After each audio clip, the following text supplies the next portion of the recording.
You are listening to Unscripted Moments, a podcast about Propagandhi. On this Part 1 episode, Greg and two guests discuss Ladies' Night in Loserville, track number 9 from Today's Empires, Tomorrow's Ashes. On this episode, Greg welcomes two guests. The first conversation about the song is with Mary Best. Listeners will remember Mary from her appearance on the Refusing to Be a Man and Fuck Machine episodes.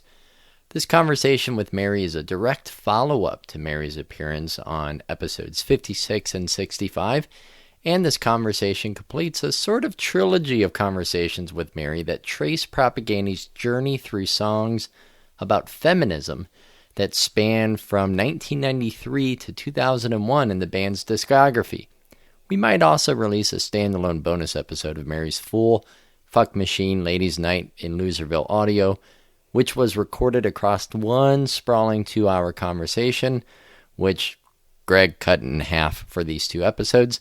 And Mary's contributions to the podcast have been invaluable. We've received so many great comments, feedback, and compliments for her contribution. So we're incredibly thankful for her participation to the podcast, and of course for her commentary on this sort of trilogy of songs. And the second guest in this episode is Dwayne Larson. Dwayne is a longtime friend of the podcast, and he and Greg actually met. They got to meet and hang out and spend some quality time together in Winnipeg for the October 2021 Propagandhi hometown shows. Dwayne is a well-known and well-respected photographer in Winnipeg. He works on the podcasts Filters Removed and also It's a Music Thing.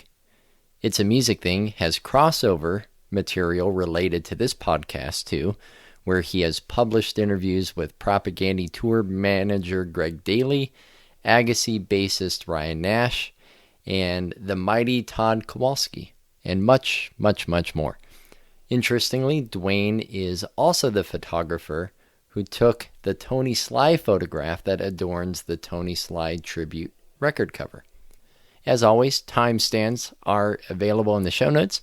You can find us on Twitter and Instagram at PropagandhiPod, and Greg and I will be back for a Ladies' Night Part 2 chat down the road, so thank you very much for listening. Thank you to Keith for that fantastic introduction. Before we kick it off with Ladies' Night in Loserville, with this doozy of a conversation from Mary Best, following up from the Fuck Machine episode, and then following up Mary with the fantastic photographer, friend of the podcast, Dwayne Larson, I have a cover here for you from UK-based mix engineer and producer John Harcus. I found this awesome cover on John's YouTube page, and he was so gracious as to give us permission to include it in the episode.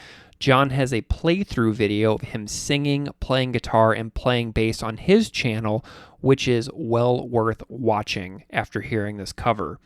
A commenter on John's channel asked about the drums, and John answered saying, "Those drums are Get Good drums, modern and massive with a few extra kick and snare samples, JV glass kick from Hardcore Music Studio, and American Fat Snare from Circles layered on top using Slate Trigger 2.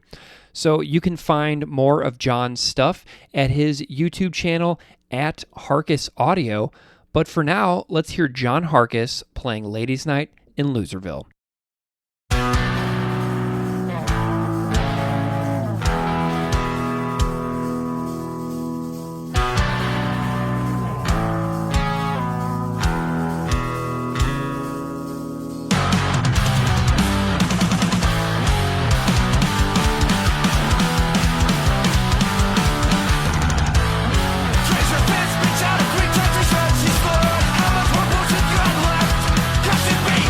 Scrap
think that we should launch into Ladies' Night in Loserville and get a slightly different perspective and story going on here?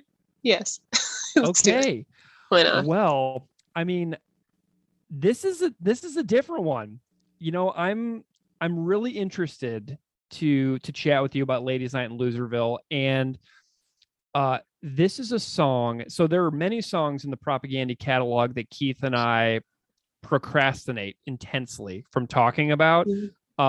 This is one of them. Fuck Machine is another one of them that we procrastinate. We procrastinated Oka Everywhere. We procrastinated Dear Coach's Corner. There's Mate Ka Marisa Kun Rasi Khan. There are some that were like, we talk about it for 12 or 13 weeks before we actually record it because we just keep kicking the can down the road. And Ladies' Night in Loserville has been this one for me that I've kicked the can down the road so many times. But before we get into the song, I'm wondering how you feel about Today's Empires, Tomorrow's Ashes, which could not be more different than How to Clean Everything. And I'm just curious your thoughts on it. It's actually really funny. So every song you've asked me to do is for a record that I don't really. I mean, Let's Talk More Rock is, I do like that now. That makes me really happy. Like, I love that I'm dragging you into this and you're like, oh God, this is like, oh man, this one, why can't I do a record that I like? Yeah. So we may have a visitor soon. I hear my dog. Ooh, He's dressed as a taco. Oh, awesome. Taco dog. Anyway. And he's got a mustache too. He's got a big mustache. He does, yeah. He's a cutie patootie. Cut this out, but that my dog is coming. Oh no, it's staying in. So dog stays in. Cutie patootie taco dog with a mustache. Yeah. Today's Empires came out before I liked Propagandhi. So it was the last record that came out before Potemkin, which is the first record that I actually loved. Like really loved though. It was a sudden and complete love affair. But Today's Empires, Tomorrow's Ashes, I actually hadn't heard at all before I heard Potemkin, and I went back and was hopeful of Today's Empires, and then again I didn't listen to it for years. It's actually a really good record, and I'm super excited about the remaster remix next week. Yes, super excited. Pre-ordered, all ready to go. Taking time off work. Sweet. Not just for that, but like, I'm not gonna lie, I'm taking time off work.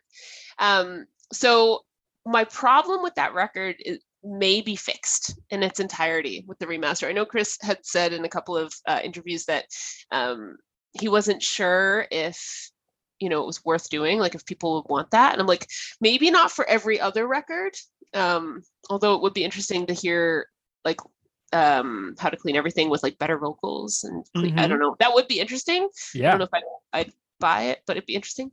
But Today's Empires, Tomorrow's Ashes came out at a time when music was heavy music, at least. There was this big push for everything to be like really loud and intense. Yeah. And so when they were mixing and mastering, things got compressed and sounds got all muddy, and I just can't with that. It's weird because I like hardcore punk, so I love that like distorted, messy sound, but I actually can't listen to hardcore without having seen it live first. So awesome. I have this thing where I'll listen to it live and hear it in person with like ideally a good sound person or a decent sound person, and then I can carry over the love to the recordings. But I find most recordings have the same problem where they're just too loud. People don't really know how to keep the difference in sound quality. So I see music a little bit and I find it muddy. That's the best way I can really describe the record. It's just the tones are weird, the voices, like the vocals sink into the background, not Todd so much, but Chris's sink into the background a bit more than I would like. And I don't like the guitar tone. It feels compressed. I don't know if it's actually compressed, but it feels that way. So I've always lamented Today's Empires because I really wanted to love it. There's so many good songs on there, and I love the lyrics to Purina. Love. But I can't listen to music that has like just it bothers my ears. I've had a lot of, this is personal. Y'all need to know what my 8 concussions. And I have some like inner ear problems. So sometimes music literally like bothers my ear in a way that I can't get into it, but I could never get into it until I listened to it for Ladies' Night in Loserville, and I listened to it for like a week, and now I'm like, give me that remix so that I can actually hear it the way hopefully it was intended to be heard. I think the band is so excited about it. Like, I feel so good about it because, like, I think that even if, like, so I'm not a very experienced audio person. Like, I love music and obviously I listen to tons of music all the time, but like the way that music lands on me, it doesn't like, I've never really had those kinds of problems with Today's Empires, but the fact that the band themselves are so happy with the new product makes me know that I will like that one more because they feel happy with it. And if they're happy with their work, I am just inherently going to like it more. Does that make sense? So I'm kind of like, I don't really know if I'll, like, I'm sure I'll notice some differences, but I don't have like a fine-tuned like studio engineer or very, very professional musician approach to listening to music. So like, as long as they're happy, that's something that just will make me happy and will enjoy the new version. Because I know that some people out there are like, I'm going to listen to the original one because that's the way it came out. But like, I just am so excited for the new one. I remember being a pretentious punk. That's fine. There you go. There you go. No, I agree. I think that the fact that the band is into what they've done and we're so disappointed with the first one, which I wasn't aware of until recently, but I think it'll be good. I can't notice always, right? People remaster and remix. I can't notice the difference between songs. I'm not like a big audio, audiophile either. I've done a little bit of mixing and stuff, but it's just it's a feeling. It's not even like I couldn't tell you what the levels were, or like even if it is compression that's bothering me. It's just something. I love it. Yeah. Okay, so let's get into the song Ladies Night in Loserville. I watched a video of Propagandhi performing this song live in 2003 in Chicago, and it's one of the only live performances that I could find online, and the sound quality is fabulous. It's like a straight off the mixing board at the Congress Theater in Chicago. It sounds great.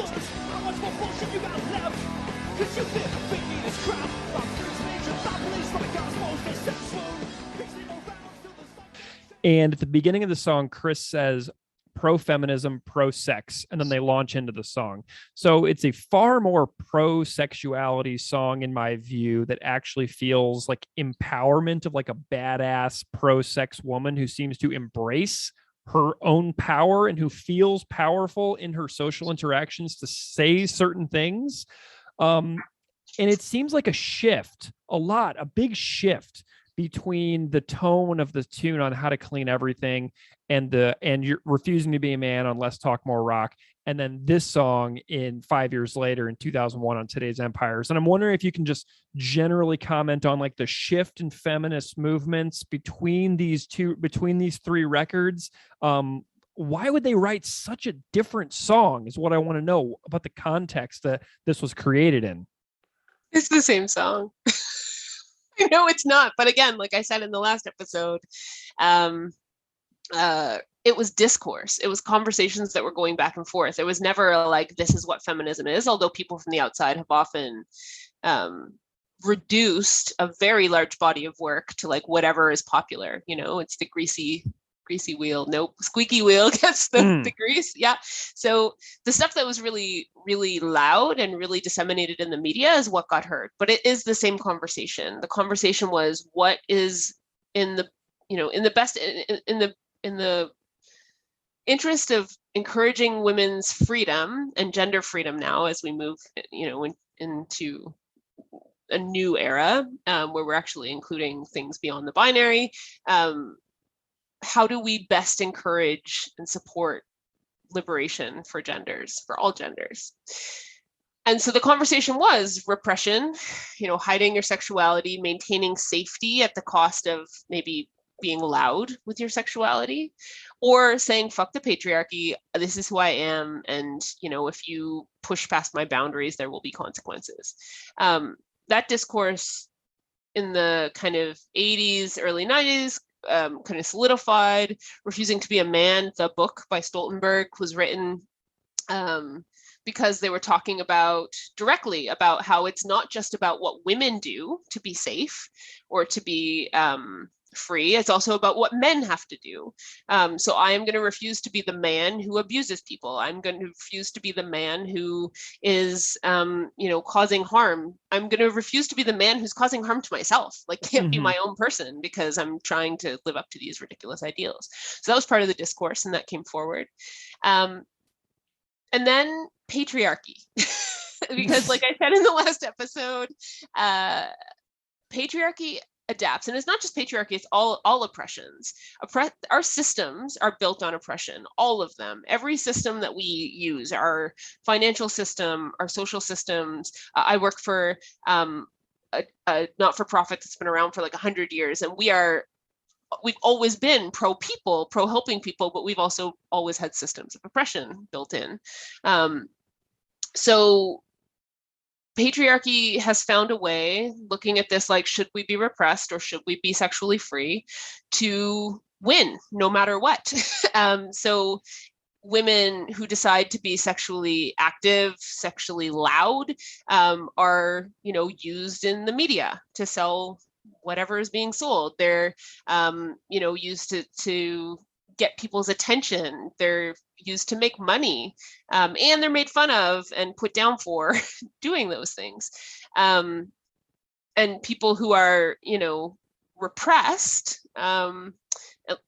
Larry Flint and his, I used to love Playboy. I did, I'm not gonna lie. I had a Playboy bunny party once in Toronto, because fuck patriarchy, I will do what I want to do. And I didn't realize at the time the harm that I might have been doing at the same time. So basically this conversation of repression versus sexuality comes forward. And now there's a bunch of dudes in this conversation for Ladies' Night in Loserville. There's a bunch of dudes who are probably having a conversation. I've lived through this so many times. A bunch of dudes talking about what's best for women. And the woman is just sitting there in the background saying, I'm just going to keep drinking because it's more productive than actually engaging with these people. I spent a lot of time in my 20s in particular in political circles, in activist and anarchist circles, and there was a lot of people who were just there to get laid. Not a lie. Saying the right things, acting woke, although that wasn't the term at the time, so that they could seem sympathetic and vulnerable and interesting. And that's the impression I get from these guys. They're just having the conversation to seem, to get the right optics, right? To fit in to whatever kind of social circle they've determined that they want to be part of. So it's the same conversation, but now the patriarchy has used women's freedom of sexuality. They've used women's repression, and they've used those things to punish them or to continue to exercise power over them. I'm pretty sure I had another quote for that. I don't know. Could you see the newscaster from the Fuck Machine song as being the same character in this song? Could you see those being the same people? No, maybe. Honestly, I'm not very hopeful when it comes to the things that the patriarchy does to people. I think most of us have these giant social systems thrust upon us. People make culture, culture makes people. A lot of them, we don't even see it happening. It's very taken for granted and assumed. And I think that the type of thing that happened to that anchor, it's possible that person would have come back and said, like, fuck you, I'm here, and I'm bitter in a bar. It's a nice movie. Five drinks movie in. Story. But I think what would have actually happened to that person, like I said in the previous episode, is that they would have lost their career. They would have learned the consequences of standing up for themselves in a system, and they would have stopped doing that. That's my experience with what most people will have happen. I can't imagine that the person in this song is much older than 25, and if that person is older than 25, then I can't imagine that they're younger than 55. I was thinking that the person in the Ladies' Night in Loserville, this woman, I picture her as being 40 to 45, like post divorce with a husband who was possibly emotionally withholding in every way and just like emotionally absent and punishing. And then when she would call him out on it, he would make her feel badly about herself until she eventually snapped and just is like, I'm out of here. Like, this marriage is not a partnership. I'm gone. And then, has some kind of renaissance, while single. Does that make sense? Yeah. I mean, it could be, that's what I'm saying. It could be someone 55 or older who's like, I no longer give any fucks. Yeah. Yeah. When I actually listened to this, again, I'm old, so not, I don't know. Do you ever see Good Will Hunting? Oh yeah. Yeah. Serious? Of course. And there's that scene where Matt Damon is like listening to the pretentious douchebags in the bar in Boston, and they're kind of saying all the right things to try and get the girl and trying to come off as being very smart. And then, he talks to her and gets her number and he says, how do you like them apples or whatever. I get that scene in my head because that's what it is. It's the guys who've taken kind of politics out of being something that's actually for the benefit of everyone. It's no longer a discourse. It's a debate where you've got to prove that other dudes are wrong so you can get laid. And I've been in this space where these people, intentionally or not, that's what they're doing. They're just, it's not about actually working together for a common solution. It's about accumulating power. Mm-hmm. Yeah, it's problematic. Let's talk about these lyrics, because this is a wild tune. I have read critiques of this song as well, where people say this is the most cringy Propagandhi song, which I was really kind of shocked by. But I don't know. So like, I'm curious about your thoughts on some of these words. So we have these opening lines: drains her fifth, which I take to mean her fifth drink of the evening. Yeah. It could be. Yeah, it could be a fifth of whiskey, though. It could be. So we're either super smashed on a fifth of whiskey, or it's the fifth drink. So we're about to be. We're just at the precipice of being drunk. Yep. And spits out a Greek translation. She slurs, how much more bullshit you got left, because you've been feeding me this crap about free speech and thought police, like I'm supposed to sit and swoon. So when I see this line, the visual that I get is, that meme of the woman in the bar with the guy who's wasted yelling in her ear, and her face is like this. Like, because this guy is in a bar and it's like attached himself to her, and he's just yelling things in her ear, thinking that he's impressing her while he's like doing his thing, trying to be like, hey, I like you. But he's essentially just yelling drunken insanity into her words. And so that's like the I'm supposed to sit and swoon part. And I'm just curious on your thoughts on like what pops into your mind in these opening lines. I've literally had, and I don't want to make fun of the Trotskyists, but it's a lot of Trotskyists. I've literally had them come up and like start spouting off a bunch of nonsense and trying to impress me with their knowledge of, history and politics and economics. And I'm just like, dude, I know this. This is literal. This is a literal line to you. This is a literal experience. It has literally happened to me, and it has happened to women around me. And I'm like, this isn't going to work. Like, I don't know what you're trying to do, but also, and this was, again, I was at this point where I was like hyper, I don't know, like I don't like to say it like it's in the past or it's like a particular time, but like I was like, fuck the patriarchy, my sexuality is my sexuality, and like if you want to fuck and that is all you want, then you need to say that. And I might say no, but like don't waste either of our time pretending that I'm stupid or that you're stupid or that you're some sort of knight in shining armor. Just fucking say what you want. Can I comment on that? Accept the consequences. Yes.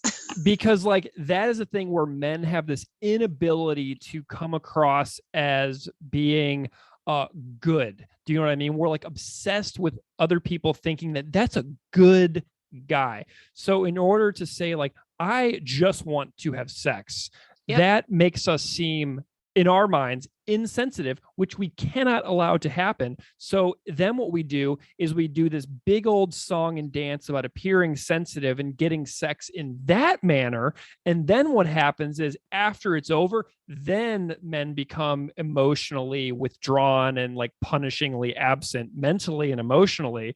So they come at it from such an inauthentic manner, and then they wind up hurting the person far more than if they have just said, let's just have sex tonight and like, let's just enjoy it. So that's a really interesting dynamic that you just kind of laid out there.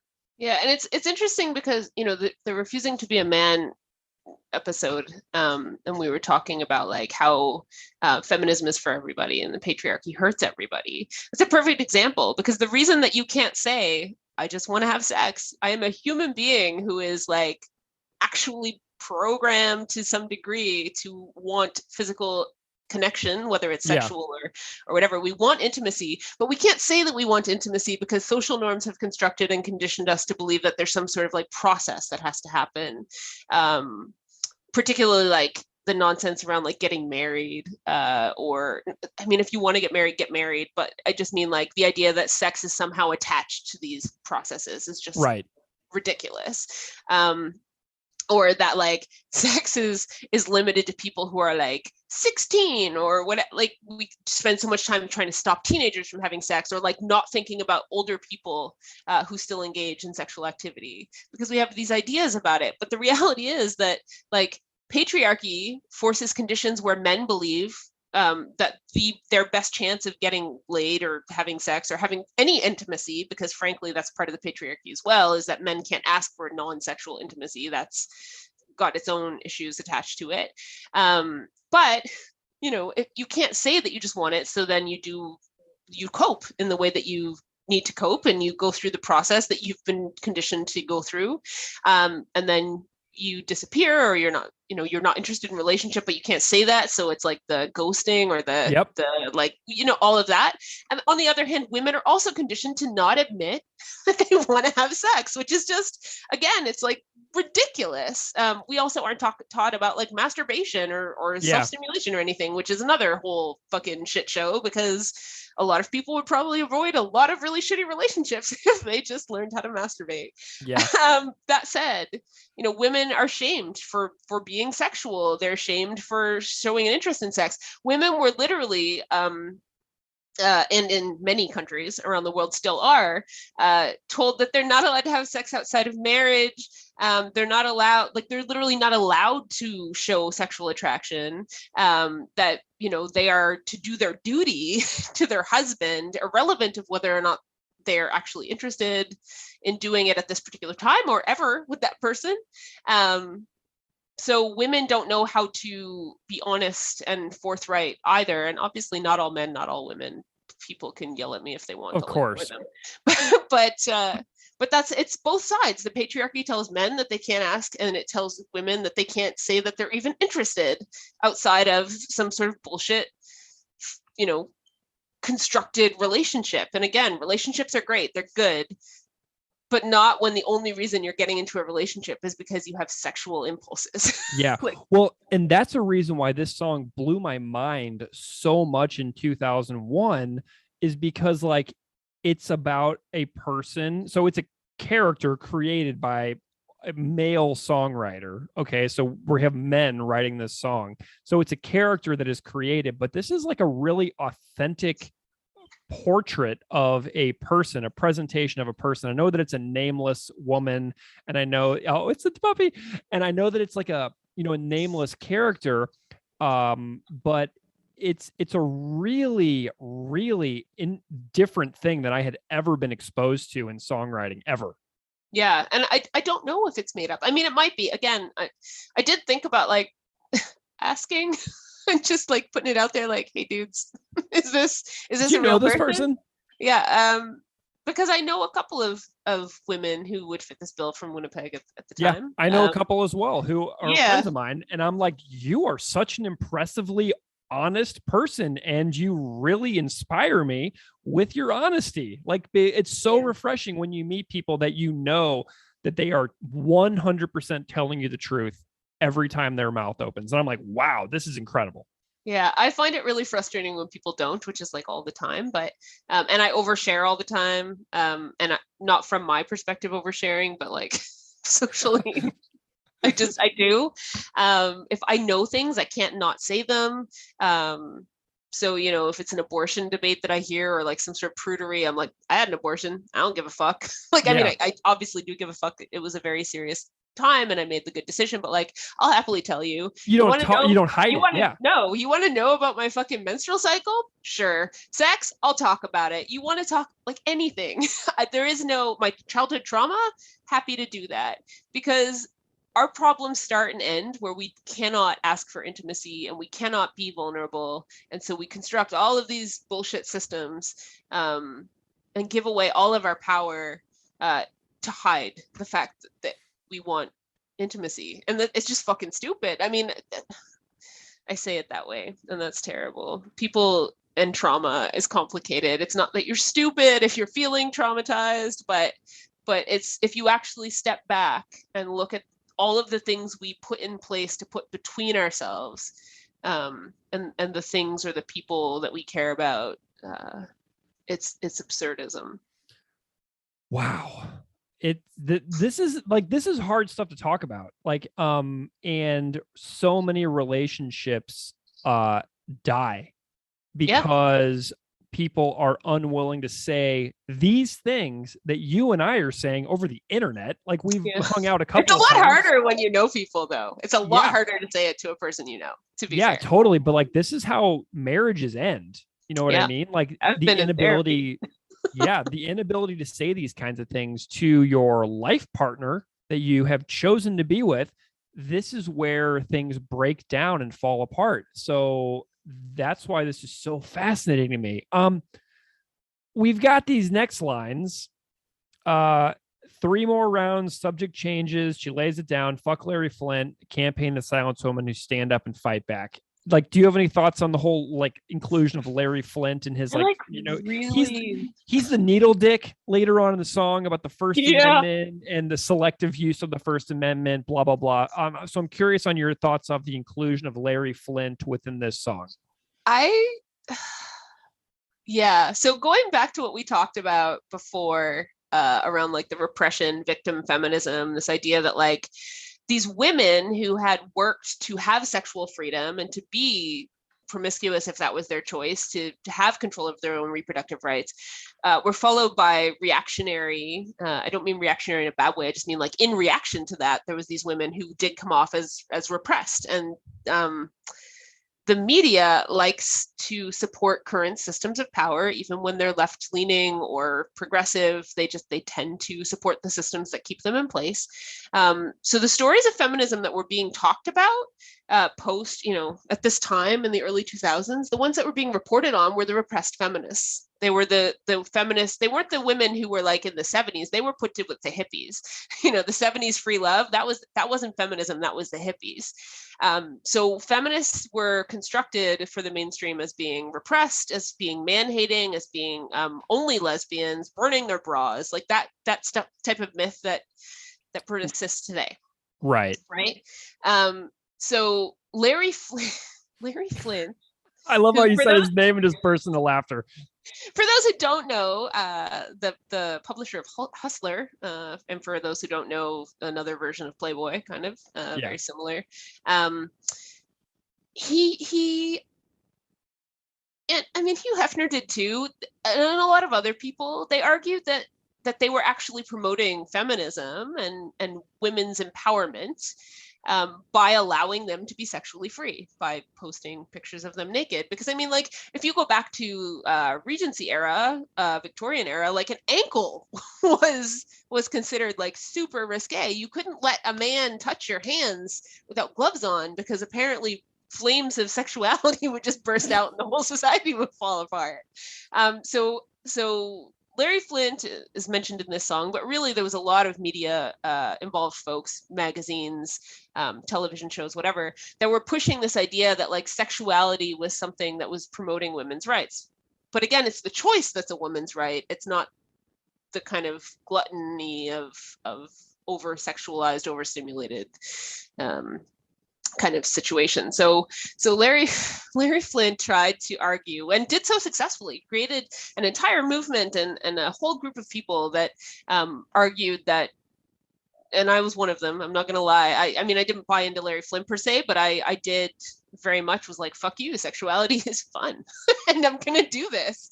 And I like Playboy, and I don't see why women shouldn't be naked. And if some dude is interested in that and gets sexually stimulated, that's not on me. They're going to do that whether I walk down the street, or I can't control how other people react.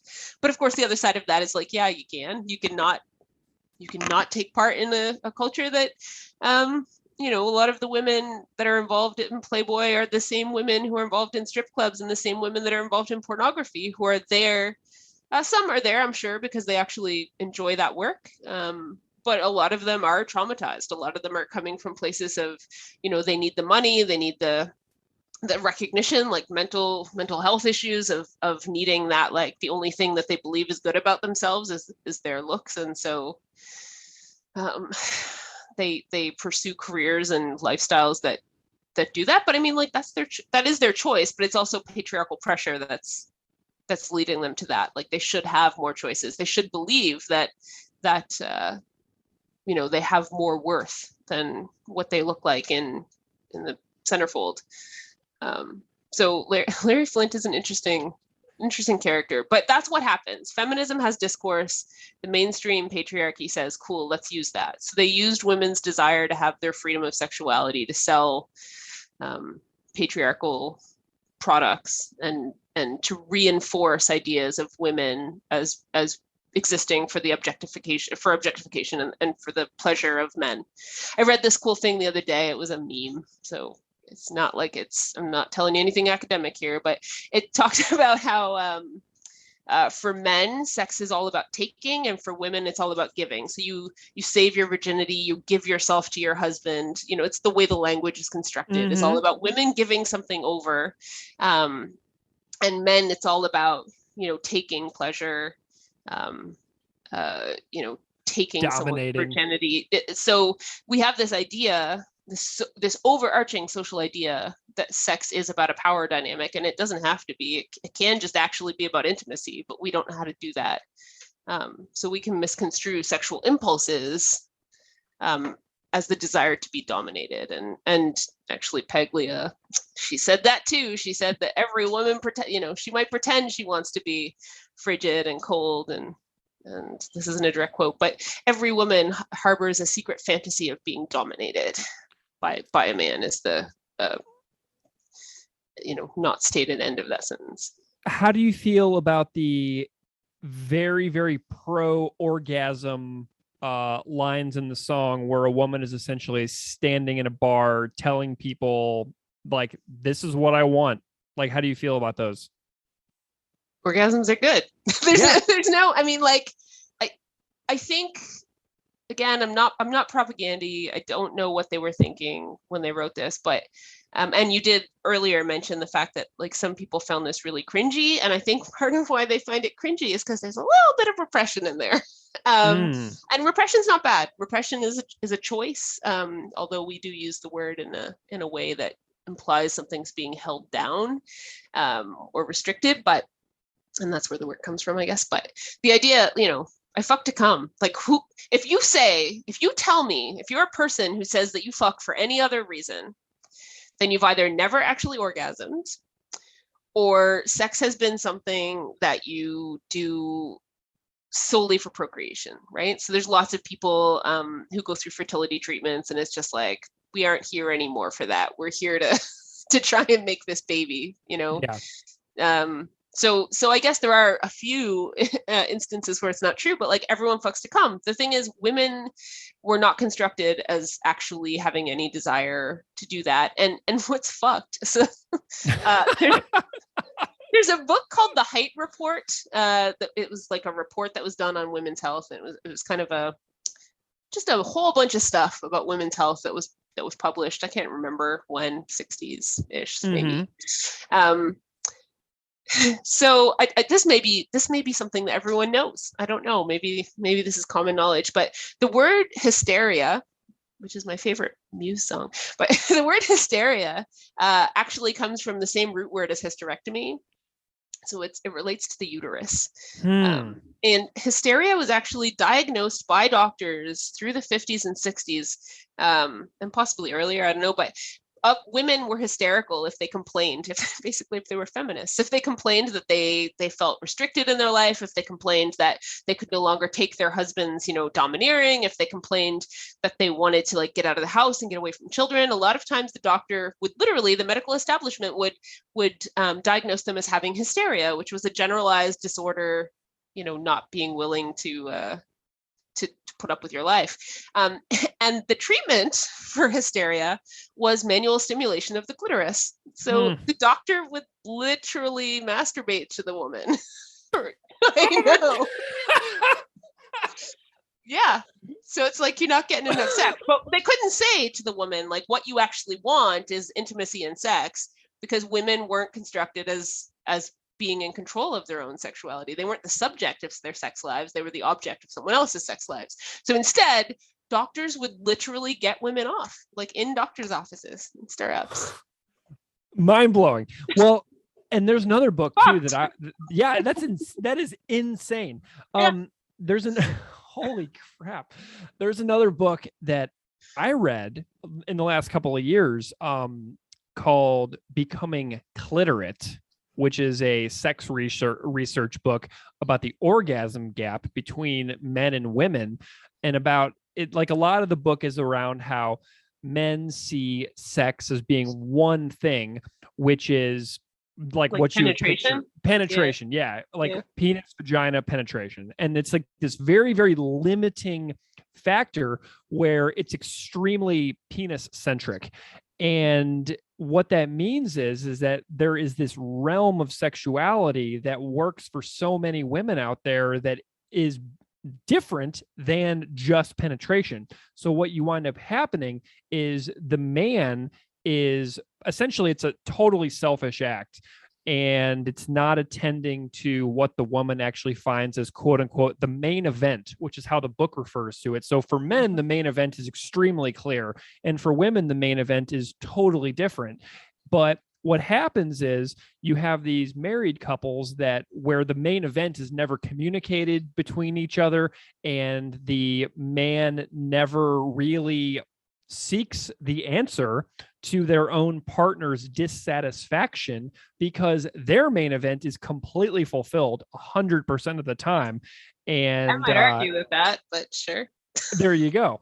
They might think it's fulfilled. They don't actually know what they're talking about. If you're relying on penetration, then you're losing, even as a man, you're losing more than half of the options of pleasure that exist. And for sure, like, there's no question. Especially if you are the only one penetrating as a man. This is not a podcast about sex, but this is a song about sex, though. It is, and I'm happy to talk about sex, but I could go off into directions. Yeah, it's a rabbit hole, and we'll retract. If people are interested in those things, I can certainly direct you to resources for healthy sexual participation and whatnot.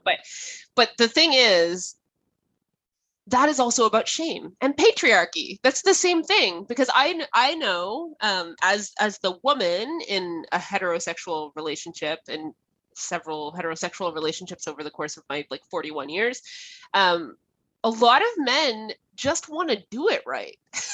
It's not actually selfish. They just want to be good lovers. And so they don't know how to do that, because conversations aren't happening about it, because pornography and the media really are just telling you that penetration is, as you say, the main event. You can't ask your mother.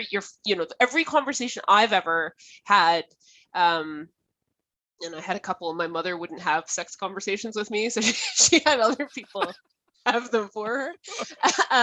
It's so funny. If you ever met my mom, I'm here talking about sex and my mom is super repressed, and that's fine. She's also wonderful.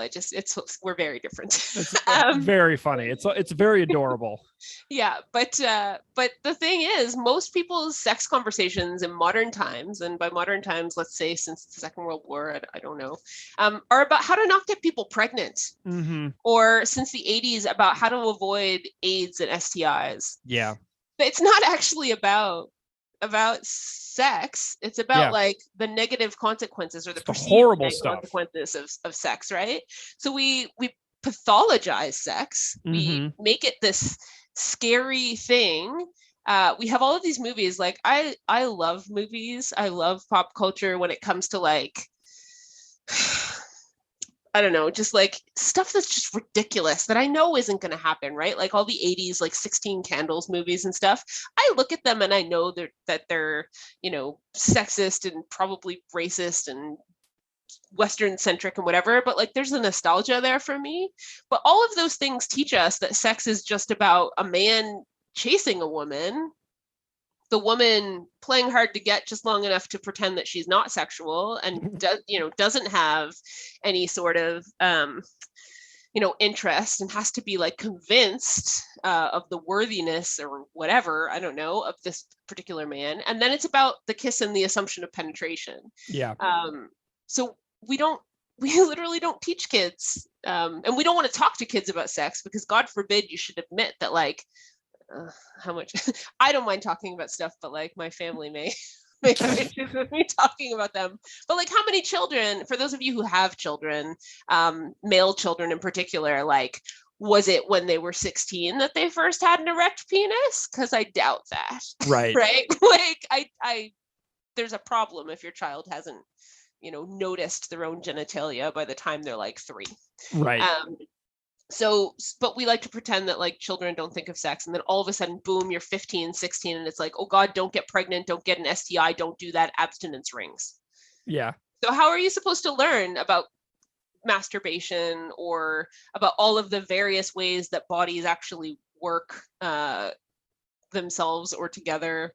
How are you supposed to learn about what you like and what you don't like if nobody actually tells you, and by the time you're actually having sex, you're terrified to actually admit that you have no idea? Yeah, absolutely. That is the trend that happens. That's the cycle that we all fall into. And I think that a lot of people will resonate with that. Of like, by the time you're doing it, you have no idea what you're doing. You have no experience talking about it because it's been pathologized so much, as you mentioned.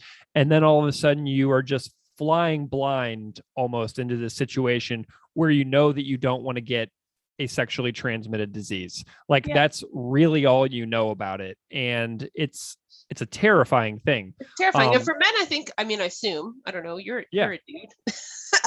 It's even worse because you can't admit you're a virgin. For women, you're supposed to pretend you're a virgin for the rest of your life. But for men, you can't admit that you're a virgin. So everything is like, nah, I know what I'm doing. This is fine. Right.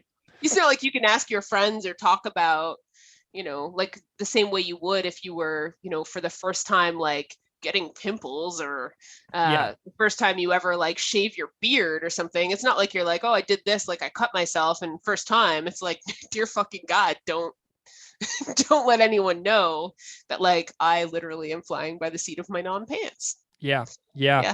And it's a scary experience growing up like that. And you can't also talk about masturbation with men, because then you get shamed in middle school being like, you're the guy that did that. You know what I mean? Like, so or all the fucking terrible stories, like the hairy hand stuff that they tell you, like you're gonna no. Yeah, it's insane. Like, I just had like these like horrible memories of things that happened in middle school and the conversations that happened in middle school. And that's really where all the bad stuff really starts happening. I'm just like getting like cringy. It's cringy. And I think that's why the song is cringy. I think that's why people think this song is cringy. And if folks are listening and that's not why they find it cringy, and please Atlaxis me. I want to know why you find it cringy, but I do think that's what it is. I think they carry in, we all do it, we carry in our kind of other thoughts, other feelings, things that we're not even conscious that we're feeling at the time.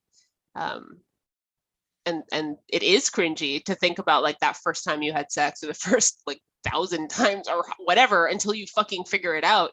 And it's even worse if you never figure it out. Yeah. I mean, that's why I started reading those books. Like, I was older than 35 and I started reading these books and being like, wow, I learned so much by actually just being brave and being curious and wanting to know more about these topics that I feel like I'm completely stunted in. Like, it's all about being open and curious and being interested in learning more about these things that we've been scared to learn about our entire lives, that have been pathologized and mythologized in our minds. And just being open to new information, being like older, like, and being like, well, I still have a lot to learn, and doing it is really empowering, especially for me, I got really lucky because I have an uncle who's, he's only 10 years older than me. He's 50. And he's queer. So I was introduced to queer communities really young, like in the early 90s. I was hanging out in queer communities as a kid. And as I got older, I was comfortable in those communities. So when I moved to Toronto, I found those communities. And there was a lot of conversations that were really openly had about how one has sex in ways that are not solely penetration oriented. And I found my way to various like if you go to the right sex shops. So I'm not talking about the ones that necessarily sell like latex and dominance, although no issues with S&M. I'm talking about, in if you're in Halifax or Ottawa, Venus Envy is a spot that you can go to where they just know everything. It's like, I don't know if they train their people or if they hire people that already know, but they sell a lot of gear, but they also are very pro-sex, sex positive, very open to discussing like how to use things, how the body works. There's workshops. Find places like that, and I was lucky enough to find those really early, and so now I'm like 20 years later, who wants to talk about sex? Yeah. Do you like this song, Ladies Night in Loserville? Yeah. Except for the like dissonance. I don't like the sound. I don't like the I feel like it sounds like somebody's like, when you have a really obnoxious neighbor who's playing like music on the other side of the wall, and you're just like, you actually would like the music if it just wasn't like that kind of hazy through the wall, kind of too much drum and bass. Sure. Yeah? That makes a lot of sense, actually. Yeah, that's how I feel about today's empires. I feel like it just it's like it's listening through water. There's some sort of barrier where nothing's coming through really clear, and I need it to be clearer. So I do like the song, and I'm looking forward to the remix where hopefully it's clearer. So Mary, I have a theory here. For the 3 episodes that you're on, Refusing to Be a Man, Fuck Machine, Ladies Night in Loserville, I see these as a trilogy exploring Chris's exposure to various kinds of feminism throughout his life. And it's a topic that he continues to revisit. And he does it on Tartuffe in Victory Lap as well. So it's a topic that continues to come up. And I'm wondering if you see these sort of as like a trilogy storyline for the episodes that you've appeared on. I don't know if I'd say it's a storyline, just because I don't, like we said, we don't really know who these people are. Sure. And they could just be examples or whatever. So I don't know if I agree with that, but it's definitely a narrative. And it's definitely a narrative that speaks to what the band was experiencing, what they were listening to, what they were interested in terms of feminism. Like I said, the first one, so not the first episode I was on, but in chronological order, Fuck Machine is really about that internal discourse in feminism that was happening about whether women's liberation is best served by repression or open sexuality. And I think that song kind of comes down a little hard on the shaming women who are repressed, not realizing that like sometimes, a lot of times, repression is required for safety or for economic stability or whatever. And in an ideal world, we'd say fuck the economics and fuck capitalism and go off and do our own thing. But like we all know that that's not actually how the world works, because there's individual choices that lead to freedom, but there's also structural pushback. So that's the first song. The second song would be Refusing to Be a Man. And that's recognizing, I think, and it's important because I complained about Fuck Machine. I said, it's only part of the conversation. And I think Refusing to Be a Man is another part of the conversation, which is, it's not just about what women do. It's not just about, whether women make a choice to be sexual or quote unquote repressed. Of course, repression could mean that you're just saving it for the bedroom and you're not putting it out there into the whole world. And there's all kinds of stuff around that, around religion and social expectations and whatnot. But Refusing to Be a Man is saying, like, I get it. It's not actually just what you do and whether or not you put it out there. It's also about how I respond to it and what I do and what I put out there. So, the idea that you recognize that you're conditioned to be attracted to a certain thing. Like I said, paintings had very round bodies, thick thighs, women, like the Venus de Milo or whatever that one is literally like this woman who's probably like in today's terms, like bigger than, what would be considered acceptable by standards of beauty, which is a whole other conversation. Yeah. Marilyn Monroe was bigger. She was considered a sex symbol and was bigger. Twiggy in the 60s was tiny. So what is considered attractive for women has changed, and what is attractive been attractive for men over time has changed. So it's an important part of the conversation. Interesting side note also, high heels were originally worn by men, not women, because rich aristocrats thought that it would give wearing high heels, which was something the cavalry, the military, horse riding military wore, would give them some sort of like vigor. So they started wearing them, and then women started wearing them to keep up with the men in terms of height and fashion. And then once women started wearing them, the men were like, no, that's too feminine. Also, the color blue up until the early 1900s was only for young unmarried women, and the color pink was, because it is the color of genitalia, it was for men to show their aggressive dominance. So the things we find attractive and okay in terms of gender change drastically over time, and they are socially constructed. Obviously, hormones still matter and our biology matters, but we're constructed, and refusing to be a man recognizes that. And I think that's an important part of the conversation. And then for Ladies' Night in Loserville, you and I were talking outside of this, and I was reading your kind of plan for what we were going to do today. And you, Greg likes plans, guys. I plan like also, crazy. Yeah, and it's important. It's better than I don't plan. I just randomly ramble.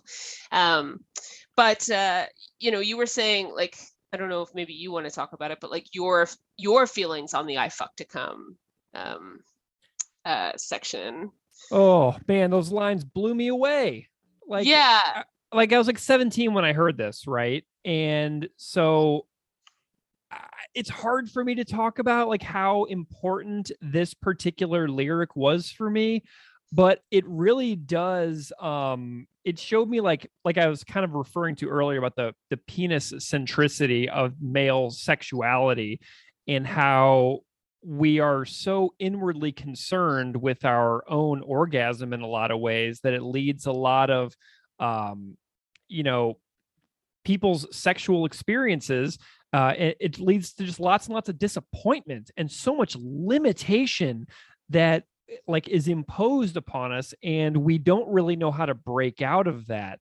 So whenever I see this person, this woman who, because I'd never really heard these lines from like a female, right? I've never heard like these words from like a female point of view before about owning their sexuality unapologetically and being like, the purpose of my sexuality is to orgasm, is like this experience of pleasure that I have within this human body in this very limited time that I'm on this earth. I would like for this to be good for me. And so it was really jarring for me, and I've thought about it endlessly since this record came out 20 years ago. But it was very inspiring because it made me want to be a good partner, be a good sexual partner who actually cared about the other person and not just being like inwardly concerned about, my own sexual experience or things like that. Because I think that what that does is whenever a guy is focusing on their inward stress and anxiety will build, and that will make them a very, very selfish and detached lover because they're concerned so much about their own importance that it doesn't concern the other person as much. And then it just becomes almost like a solo experience in a lot of ways. So that's something that I think about a lot when this song comes about, and I'm still processing how I feel about this, which is the reason why I procrastinated this song for the last year and a half, because this is something that I'm very much processing in real time right now. Yeah, I love that that's your perspective on it, because I don't believe that there's a natural difference between men and women when it comes to sex drive or when it comes to, interest in intimacy. Obviously, there's differences between people, period. And there's, generally categories of gender, there's going to be differences between them. But I do think that because of the way we're conditioned, women see things very differently than men versus trans people or whatnot. And Yeah. when I read this line, this is the line that actually put all three of these songs together for me. So I was going to talk about it earlier, but I figured toward here would be better. So the first song is about repression versus sexuality. It's about, what we're doing as women in reaction to patriarchy and how we're claiming our own space. The second song is about how men need to take some responsibility for their part, not only their part in patriarchy, but their part in reproducing their own oppression, as do women, no question, which I think the first song is about women talking about how do we take responsibility for our own oppression? Like, how do we make things better? We can't just be victims. It can't be victim feminism. It has to be, we have power and we have to use it and prove that we have it and take what we need as power. I think this song is actually a woman saying, listening to a bunch of men and a la Larry Flint saying that, like, women who don't like Playboy, women who don't, do the free love thing, those people are repressed, and they're the feminazis who ruin feminism by bringing their prudish, anti-femininity, bra burning lesbianism to the party. They hate men, and they're feminazis, right? Comparing us to, like, the Holocaust, which makes, that it's the greater internet fuckwad theory. I don't know if you're familiar with that, but every argument on the internet ends with somebody saying Hitler. I think that's what it is, or I could be wrong. The fuckwad theory might just be that everyone on the internet thinks that they have a voice and uses it. Anyway, so this woman is looking at these people having this discussion about, like, what's best for women, and I assume that they're talking about how repressed feminists are, because that's when she turns around and says, don't lay this feminazi bullshit on me, right? Just because I believe that I have the right to cover my body, that this conversation happens a lot with Islamophobia, whether or not women are repressed because they're covering their hair or wearing burqas or whatever, and we can have that discussion, but really it's their choice, and that's the point of feminism. It's their choice. I will help them if they actually need help, but I can't determine for them that they need help. Likewise, if you are wearing, covering your body and wearing, like, stockings and still, in the middle of summer, fully covered, or, aren't comfortable talking about sex or whatever, that's not repression. That's your choice. That's who you are. And while it could come off as repression, it might be the result of repression, it's still you. You got to do what makes you comfortable. So that my reading of this song is actually that this woman is listening to these men talking about how, like, Playboy is awesome and it allows women to, or not Playboy, Hustler, sorry, Larry.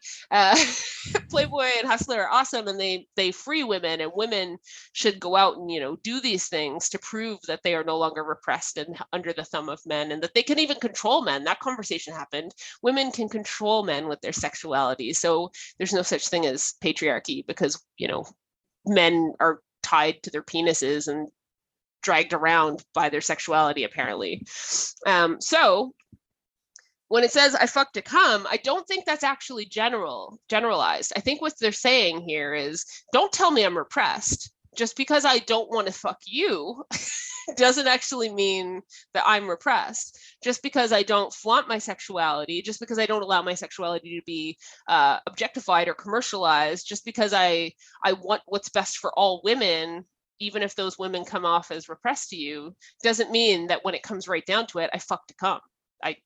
I'm not having sex to please any particular person other than myself. And I think that's an important part of the song, because they're literally comparing, feminazis. You don't want to have sex with me? It's because you're a feminazi. You don't want to, come to this concert wearing the tiniest skirt ever and high heels and, like, fashion? Feminazi. That kind of thing, right? So I think that this song actually completes the Propagandhi commentary on second, early third wave feminism, saying, like, just because you read me a certain way doesn't mean that I'm not still all about women's liberation, and I'm not still all about, the liberation of all people, to have the right to do what they need to do, right? Don't judge the book by its cover. Amazing. Well, Mary, what an amazing conversation. I'm going to learn a lot whenever I re-listen to this interview. I'm just so pumped that you're my friend, and Yeah. that you want to hang out with us and talk about these very challenging ideas. Like I'm I'm learning so much, and I'm, going to be 38 in a couple of weeks. So like I am looking at like the second half of my life, so to speak, and I feel like I am still learning so much about these topics, and talking about it, especially publicly on a podcast where people will actually listen to it, is Yeah. it's hard. It's a little stressful. But you've just made this so enjoyable and fun and natural for me that I can feel my own confidence surging in my own ability to talk about these ideas. You know what I mean? That's good. And I think there's like a Buddhist monastery really, really near here, a couple hours away, that's really popular. Pema Chowdhury used to run Yeah, it. She's like a I know her. popular writer. Yeah. And she has this thing that she does with her, I don't know, students, where she talks about concentric circles. And now I talk about it all the time because I think it's really important. So there's the tiny circle in the center, and that's where we're comfortable. That's our like Netflix and chill. Don't go out of our way, do the things we're comfortable doing, talk to the people we've always known that we're comfortable with. That's the circle that a lot of people want to live in. And then there's a circle that's kind of wider, and that's the space where we learn. That's the space where we're kind of familiar, it's people we kind of know, it's things we have transferable skills in, maybe that we, right? But we still have place to learn there, and there's a lot of discomfort. And then there's the big circle, which is like you're gonna fucking drown trying to swim the English Channel. You just learned to swim yesterday. You can't do that. Give it some time, right? Yeah. The cool thing about the circles is that they change and grow. So if you spend your entire life, and I think a lot of people do this, seeking comfort and not having uncomfortable conversations and not challenging what you think you believe to be true and not taking part in discourse, even if it turns out you were wrong, which I've been wrong so many times. I could be wrong 15 times on here or more. Yeah. But who knows? If you don't have those conversations, you never actually grow. But it's worse than that. You don't just not grow, you shrink, because as you get older, the things that you're familiar with end, right? Like I used to hate DVDs. I used to hate them so bad. I was like, give me fucking VHS or give me death. Yeah. And so, if I'd never done that, like I couldn't watch any of the fucking movies that I like anymore. And then if I'd held on to DVDs, I'd be screwed, because like now Netflix or whatever the hell people watch, right? But technology changes. So if you never actually learn to grasp anything new, then like you can no longer move on with the world, and you lose the ability to take part in it. People will die that people will move away. Your job might get change. Like you have to grow, or else your circle and therefore your mental health shrinks, it suffers. But if you actually go the other way, if you spend most of your time in the middle circle, where you're constantly, as you've suggested, learning to grow, trying new things, being uncomfortable, and there's lots of, it probably doesn't seem that way because I've just talked about like bodily whatever, but there's lots of things that make me uncomfortable, and yet that's the stuff that I lean into, because that's where I'm going to actually grow. That's where I learn who I am. That's how I learn what I value. That's how I learn what the people that I care about value, and that's how I build intimacy. So the middle circle is a cool place to hang out, but you can't skip the middle circle, because if you jump to like, I just got my feet wet yesterday and now I'm swimming the English Channel, you're probably going to die unless you get super lucky and a boat picks you up. Yeah. But if you do spend the time in the middle circle, then your comfortable circle, instead of shrinking, grows. So the middle circle becomes your comfortable circle. And that circle that was impossible becomes something that is very attainable, and the outer circle grows. So I often, when I teach yoga, I tell people that I'm like, just keep trying. It doesn't actually matter if you get anywhere, you won't regress, as long as you're careful. And it's incredibly important that we do this in terms of our social organizing, because words change. I talk to kids all the time who are coming out as trans or pansexual or bi or just like super okay with their sexuality in high school, like already knowing about masturbation or feminism or critical race theory at an age that I would never have known it. And they teach me things because the language changes, the culture changes, and if we don't shift with it, if we don't have these uncomfortable conversations, then there literally is no hope because we're all in our bubbles, sad and alone. Mary, that is so inspiring. And I think that a lot of people will walk away from that thinking about their comfort bubbles and how to live a little bit more maybe in that second bubble. Fabulous. Well, Yeah. thank you so much for coming back for your second and third appearances on Unscripted Moments, a podcast about Propagandhi. I just feel so lucky. And like I said, I'm just glad you're my friend, and I'm glad that we can hang out and have these totally amazing conversations that push me a little bit, and hopefully the listeners will benefit from too. So thank you for being here. I'm all about let's have a Propagandhi podcast meeting. Chris Hannah, if you're listening, you have to have another October 3-day show. And let me actually come when it's not COVID and traveling doesn't suck. I would love to have like a giant Propagandhi fan hang out. Maybe Chris might want to go this time. It's so cool.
So, this guy wants to know what's going on in the room. What's going on in the room?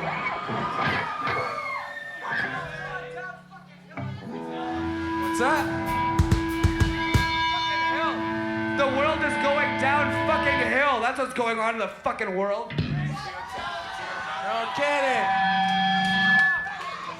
Hey. Not till 2100. That's when the Earth's temperature rises 6 degrees and methane hydrogen is anybody released at an see on enormous the rate news? and global warming. Dwayne Larson, welcome to Unscripted Moments, a podcast about Propagandhi. Hey, thanks for having me. Dwayne, we are delighted to have you here. We're going to talk about so many fantastic stories about like Winnipeg and Propagandhi. It's going to be fabulous. But to kick us off here, can you go ahead and sort of introduce yourself to the audience, however you see fit, so people out there know who you are and what you do? You know, I guess I'm many things, but the thing that I love doing and that keeps me the busiest is I'm a full-time photographer, freelance photographer. I do everything from weddings to baby. No, I don't do baby photos. Family photos, sure. And then the thing that I love doing, sometimes I get paid for, sometimes I don't, is music photography, which is kind of why we're talking. Yeah. And I mean, as you know, it's been sorely missed. So yeah, hopefully, you know, but yeah, that's kind of, and I do podcasts as well. So, oh, let's talk about those podcasts real quick. So you have, it's a music thing, a music podcast, and you also have another one called Filters Removed, which is about photography. Tell me a little bit about your various podcast projects. It's a music thing I've been doing now for, I don't even know what episode. I'm approaching the 80th episode. Cool. I think comes out once a week, every Friday, or I try to get it out every Friday. Depends how lazy I feel. You know what it's like, dude. It's brutal. Things get busy. Yeah. And I talk to all sorts of folks. It's I kind of got over the fact that people always talk to the artists, which is great. And I love it. And I like talking to those people too. But I really love delving behind the music, if you want to get that way, and talking to promoters, talking to booking agents, talking to record label owners, talking to merch people, tour managers, all that kind of stuff. So Yeah. there's no real, and I kind of do a deep dive on every guest I talk to, starting from my first question is always, do you remember the first time you heard music that wasn't like a lullaby or a nursery rhyme that where it really stuck with you? And then we just kind of go to where we go. And then Filters Removed is all about photography. No specific genre, but the basic premise me and my friend Mel she came to me with this idea, and we get other photographer stories and we read them anonymously. So because we've seen some weird shit. Yeah. And you don't ever want to, put yourself in the position of losing clients or singling them out if it's something, not so cool, but it's a funny story. So we share our own stories, and then we share other people's stuff anonymously, just so that, because they're funny. They're super funny. I love it. You just mentioned something really interesting about like behind the scenes of music. And, as we were talking about earlier, one of my favorite conversations that I've had with this show is Katrin Vipper, who is Propagandhi's European tour booking agent and tour manager. And like seeing the behind the scenes stories it's just so fantastic. Like I love talking to musicians, obviously, but like the people who have this little ecosystem under the surface of what you see for that hour that a band is on stage. It's just such an interesting lifestyle. And I think that the reason audiences and listeners connect with that so much is because we all like to imagine ourselves living different lives. You know what I mean? It's like, what if I was the traveling light guy for like Bad Religion, you know what I mean? And like my entire life was setting up lighting rigs and running these shows and making sure that I hit those lighting filters and everything at the right time, set the atmosphere and the mood. Yeah. I love stories like that. And I think that you do too. You know what I mean? Yeah. Like I've talked to Barney, Propagandhi sound guy, because he also works at the venue that I shoot for. And man, some of the stories he has from not even Propagandhi stories, but there was a venue in Winnipeg here called the Zoo. I think Randy may have mentioned it on I've heard episode. of it. Yeah. But it was gnarly. It was kind of ran by a gang. And this was before my time. This is before I just went to it. I didn't really know. Yeah. But like some of the stuff he said he saw, I don't know if he could repeat publicly, because it was pretty gnarly. Yeah. And I mean, whenever you say things like that, what if you implicate yourself or somebody in something where there's like not a statute of limitations in place for it? You know what I mean? And like you can, like that's scary business. Like one of my favorite novels is called After Dark by Haruki Murakami. And it talks about like what happens when the sun goes down, how like the city becomes a new place. And I think about that kind of stuff all the time. And I used to work at a venue in Columbia, Missouri called the Blue Note. And we sometimes would stay at the Blue Note after the show would end. And then you would say, well, I'm heading home, everybody. And you would open the door to leave and the sun would be coming up. You know what I mean? Yeah. The lifestyle of, flipping that day and night routine is such an interesting way of seeing the world for a while. It wasn't for me long term. Yeah. But like I've seen behind the curtain, you know what I mean? Yeah. Yeah. I'm the same way. It's so cool. Well, you also mentioned how you ask people, what is your first memory of hearing music that wasn't like a lullaby or something that was sung to you on like Sesame Street or whatever? Yeah. What's your story like that for Propagandhi? Oh man, it's been so long now. It would probably be, I was thinking about this and how and when I heard Prop for the first time. And my first one, I think like a lot of folks, would be Nation States on Survival of the Fattest. And yeah, that's the right one. Yeah.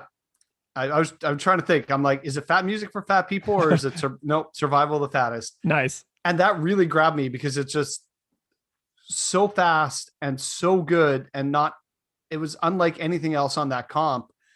And so then I picked up Less Talk More Rock, and then I got How to Clean Everything. So that's kind of the era that I came in, but I think it would be Nation States. Nice, nice. How did you sort of come to realize that they were a special and unique band? Like, do you remember thinking about their stuff like in the months and years after you were first exposed to them, where you started to be like, whoa, this is like more than just some of this other stuff that I'm hearing?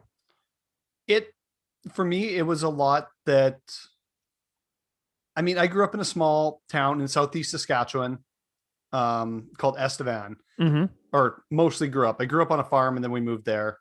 Make a very long story short. Yeah. It's about 10,000 people, it's an oil field centric town. Okay. You know, the MXPX song, Small Town, Small Minds. Oh yeah. Yeah. That's that town in a nutshell. And then when I heard Prop, and when I really started delving into them, it was one of those things where, I mean, I had to look up certain things. I'm old, so I had to look up certain things in the dictionary. Yeah. And to see what they were talking about. But for me, I'm not a religious person, and I forget the name. I'm terrible with song names. But with the one where they're like, fuck religion. Haile Selassie. Yeah. And also I didn't want to like totally butcher saying that name. So yeah. Thank you. No, that's fine. it really struck a chord, and just all of their stuff, they don't really hide behind like metaphors and like stuff like that. It was, especially the first 3 albums, all of them. It's really in your face. They're, you know, they're not apologetic about it. They say what they mean, and they stand by those words. And that's what really drew me in, because and if you want to get flowery and whatever with writing, that's great. I enjoy that as well, but just that straight ahead, like just kind of fuck you attitude, that's what really drew me into them. You know, I love when Saskatchewan comes up on this show, because I did my master's degree in Saskatoon. So I grew up in the American Midwest in Missouri, and through a long series of random occurrences, I found myself living in Saskatoon. And, you know, Todd is from Regina. And so, you know, I've got this like this ingrained like Western Canada prairie mentality experience that sort of like is some of the most formative years of my life that I spent was, you know, studying for a master's at U of S. And I love when Saskatchewan comes up on this show, but how does somebody find Fat Records CDs in the 90s in Estevan, Saskatchewan? I mean, it would have been through, because when I moved from our farm to Estevan, I played hockey, and one of the guys on our hockey team was like the punk rocker. He had a band. The band, for anybody that cares, you're never going to find the CD. I still have it, but the band was called 3 on 1. Okay. And he really got me into punk rock music. So, I mean, like a lot of people's kind of punk rock origin stories, you know, Green Day, for a lot of people my age, that was the jumping off point. It was for me personally. Yeah, for a lot of folks. And then you fall down the rat hole of this wonderful music genre. But he was getting me into stuff like Screeching Weasel, the Mr. T Experience, just other stuff. And then, you know, that all kind of came full circle. And then pretty much anything that said Fat or Epitaph on it at the time, it's like, yeah, I you couldn't listen to them. You couldn't, there was no Spotify, there was no iTunes. You had to like either take a chance or be like, oh, it's on this label. That's a punk rock label. Let's get that. So yeah, I love that you brought up Green Day too, because, you know, one of our recent guests, Mikey Erg, did Going to Passalaqua on his new record. And that's an awesome cover. And he was on our Government Cartoons episode. And then I'm thinking back on a story of when I first heard music in the way that you ask your guests about. And it was sitting in the back seat of my friend Kyle's dad's car, listening to the radio. Kyle was in the front seat. I was in the back seat. His dad was driving, and we were leaving basketball practice, and Basket Case came on the radio, and we were like 11, and Kyle knew all the words. And I was in the back seat like, dude, he's like riding in the car with his dad singing this song. Like he knows all the words. Like his dad's so cool for letting us listen to this in the car. And that is like the one thing that sticks with me. And it was just all, all game on from there for me personally. So that's my story. Yeah, no, that's amazing. I remember when Green Day came out, and I always joke because like the first CDs I bought were, and I think I got them through Columbia House way back in the day, was Brooks and Dunn. Yep. Because I still to this day, I love 80s, 90s, old country. Sure. Love it. Love it. And then have you ever heard of a guy named Snow? No. Oh, you don't want to. Don't know Snow. No, Snow was a Canadian artist, and he's this white guy, but sings like kind of like in a Jamaican reggae-y, rappy. I'll send you a link for Snow. It's Sweet. bad, but Love it. those were the first two. And then my first punk rock CD was I got it Pennywise, About Time. Nice. And that's to this day. It was 3 years ago I went down to LA to do 3 nights of Pennywise, mostly because they're doing their first 3 albums, playing them in entirety. Yeah. But all the openers for those bands were like the Bouncing Souls, Death by Stereo, Union 13. And I'm like, I like Pennywise fine, but all those openers, I'm like, I'm sold. This has got to happen. Awesome. I love it. Well, my first Pennywise was Unknown Road, and I don't remember how I got it, but it was that's stuck with me forever. And I actually have a copy of Pennywise Unknown Road on vinyl where it has the spelling mistake on the back cover. So Nice. that's one that I'm going to hang on to for a while, I think. Yeah. All right. Well, let's go back to Propagandhi. I love these random music conversations, and I'm curious about seeing Propagandhi live. So you're living in Saskatchewan, growing up.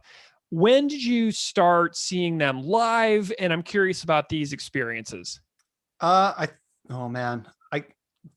first time that it really sticks out in my head, because I maybe had seen them in Regina, because we had to drive 2 hours to Regina to get to any big shows before I started doing shows in Estevan. But the first time I think I remember seeing Propagandhi, and I can dig the poster out because I still have the poster. I still have the hoodie. Was their the album release for Today's Empires, Tomorrow's Ashes at the U of M. I always get the U of M and the U of W mixed up, but I think it was the University of Manitoba. Okay. With I forget who. Oh yeah, there it is. Oh look, I just happen to have it. So I love it. There it is. There it is. Holy smokes. It was when did this say? So yeah, they had 60 stories, a collective called the Fermented Reptile Collective, and then a thrash band called Malfaction. Oh yeah, I have that. The Malfaction's on that Systematic Destruction 7-inch compilation where there's the Oka Everywhere version as well. And it was the University of Manitoba, the multi-purpose I love it. room.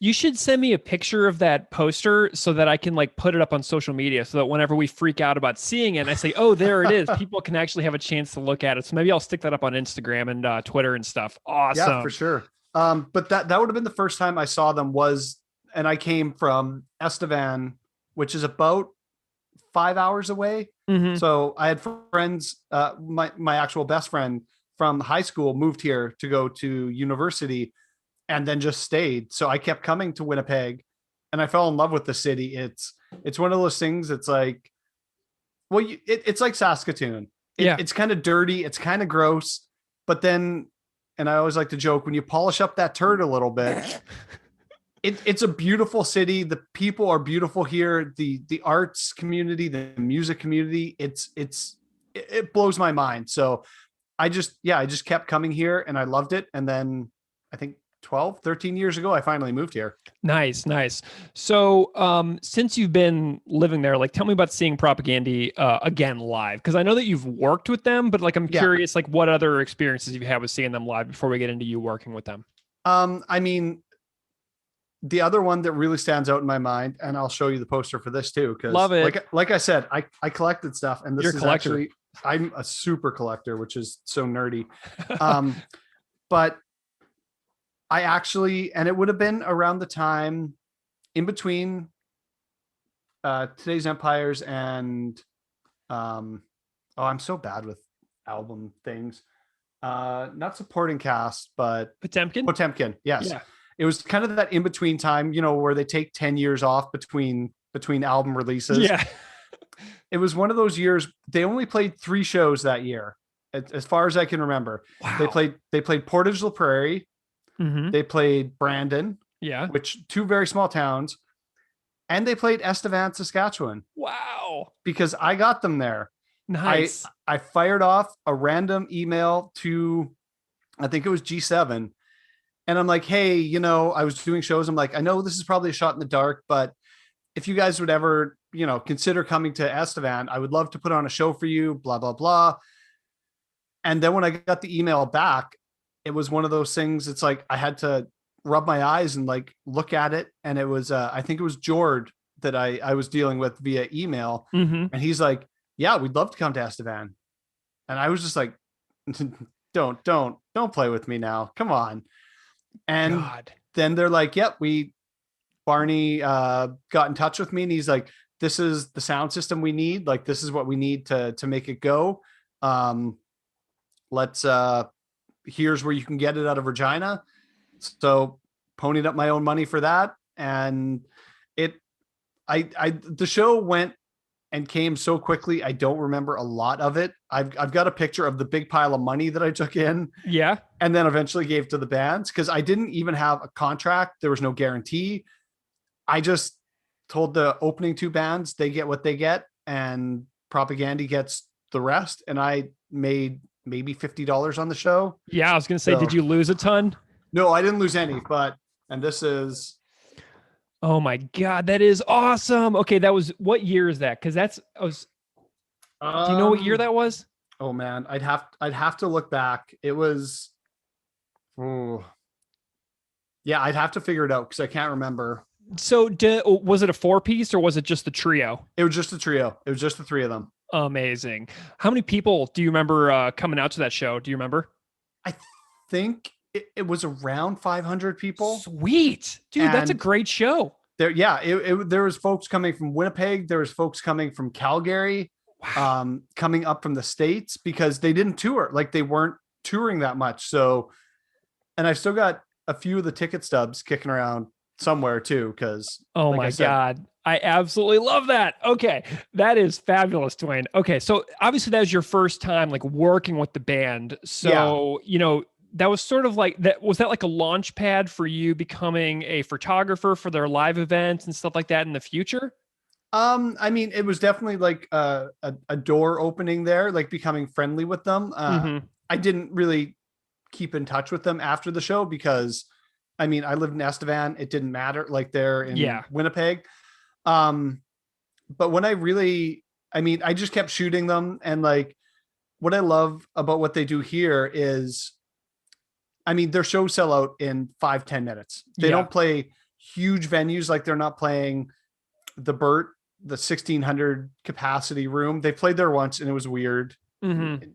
Not bad, but it was just weird. Do you mean the Burton Cummings, like where the Weaker Thans filmed that live record? Okay.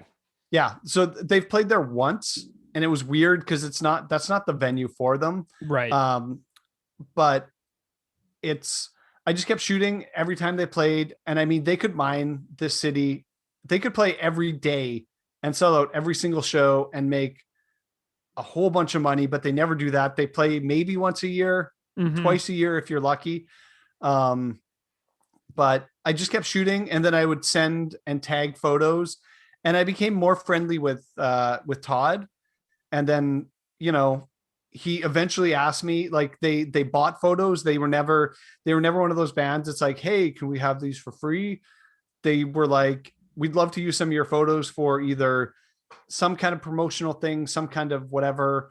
Can you send us your top 10, top 20, top whatever? And so I'd send them all the high res. They paid. They're like, here you go. No questions asked. Wow. Which is great. And then eventually they asked me to come in the studio with them for Victory Lap. Yeah. Are there any like promotional materials out there that listeners may have seen where you're like, hey, that's my picture? Oh man. I think they may have used some for like European tours. Cool. Nothing that I've seen that I can think of off the top of my head, because most of my stuff is live shots. Mm-hmm. So, and the few studio things that they have, I don't know if they've used it. I mean, it was for Victory Lap, so they didn't use anything in Victory Lap, but I don't think I've never seen any. So there might be, it might be out there. Well, let's talk about your live experience or your studio experience. As you mentioned, you photographed like the recording sessions with JP at Private Ear. You sent me a couple of those photos. They're amazing. And it was really, really cool because when I did my interview with JP for the Negredo episode, before we started, he took his phone all over the studio and with his like the video camera on so that I could see everywhere. And he actually showed me, he's like, all right, so right here's where we had George set up, and over here's where Chris was set up for vocals, and here's where blah, blah, blah. So he was like sort of giving me like a memory snapshot of where the band was in the studio for most of the sessions, which was super cool for me because he just geeked out with me for like 45 minutes before we even recorded a single piece of our conversation. So tell me about your experience of being in the studio. What's it like to be a photographer working in this space where people are very hard at work, very seriously engaged in something, but you're there trying to also do a job while also like not distracting from the work that's taking place? What's that process like? I think this was one of the first times I was in the studio. I also have been in the studio with Mobina Galore from Winnipeg here. And it's weird because I don't want to step on anyone's toes. Like you said, I'm there trying to do a job, but I wasn't sure, like when George was like tracking some drums or whatever, I'm like, am I allowed to shoot right now? Like, is this going to fuck anything up in the recording? Which it doesn't, because you know, the mics are right there, and you know, JP is phenomenal at his job. Yeah.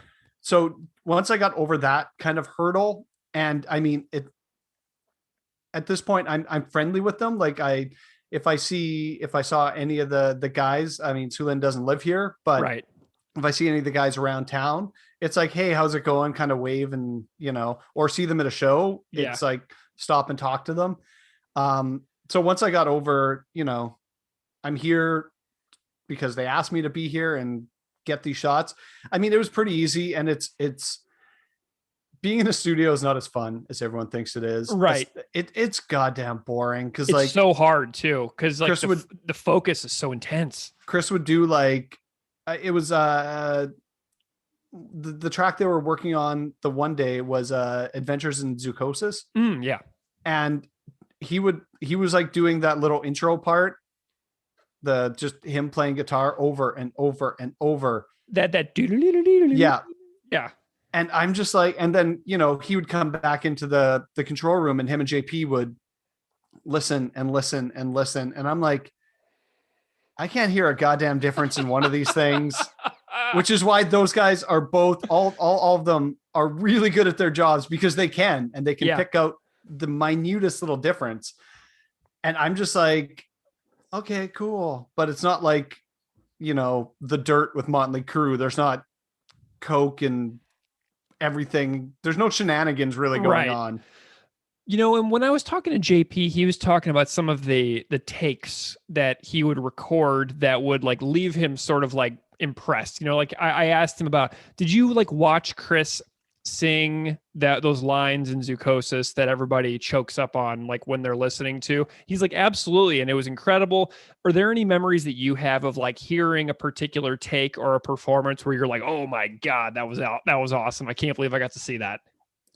I mean, it's all very fragmented. Mm-hmm. So I think the days that I was in the studio with them, because I definitely wasn't in there from like beginning to end. I think I'd spent 3 days with them, and they worked, and only for like an hour and a half each, but they were working on Adventure in Zoochosis, which that intro, I was like, what is this here now? Like this doesn't sound like Propagandhi. Like, and then it, whatever.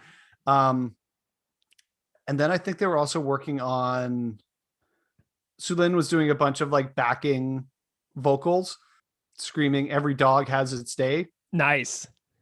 which is very weird because you don't hear the music. It's just their vocals. And it's like, and I've got some video of that too. And I was just like, oh, I don't know if I can actually ever, because it's just Sulin singing. Every Just dog one has line. its day, just Over one and over. line. And then like JP would like be like, Kate, try it like this or try it like that.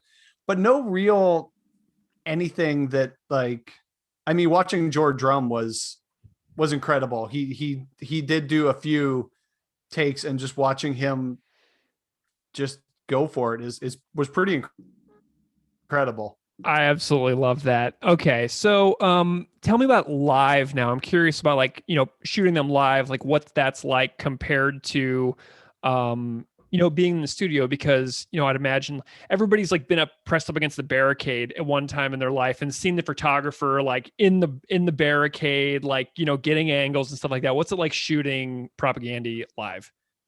Well, with them, they never have a barricade, or rarely have a barricade, especially here in Winnipeg. And so I'm in the pit. I am literally in the middle of the shit, hoping my camera doesn't get completely ripped off and broken. Yeah. But I love it. I wouldn't want to be anywhere else for that band. And it's just, now that they've got the quote unquote slower songs, that's when I can like run and get a beer and then come back, because it's not too much is going to happen. But just it's more watching the fans react and just go all out for them, because it gets crazy. It never gets dangerous. Maybe it did back in the day, but I think we're all getting older, and it's getting a little more tame in the pit until the bangers come on, and then it gets crazy. But just, I mean, watching, my favorite part of Propagandhi live would be watching Todd, because that man, I don't know how he does it for an hour plus, but he is giving her. Like he is like, it's nonstop from beginning to end.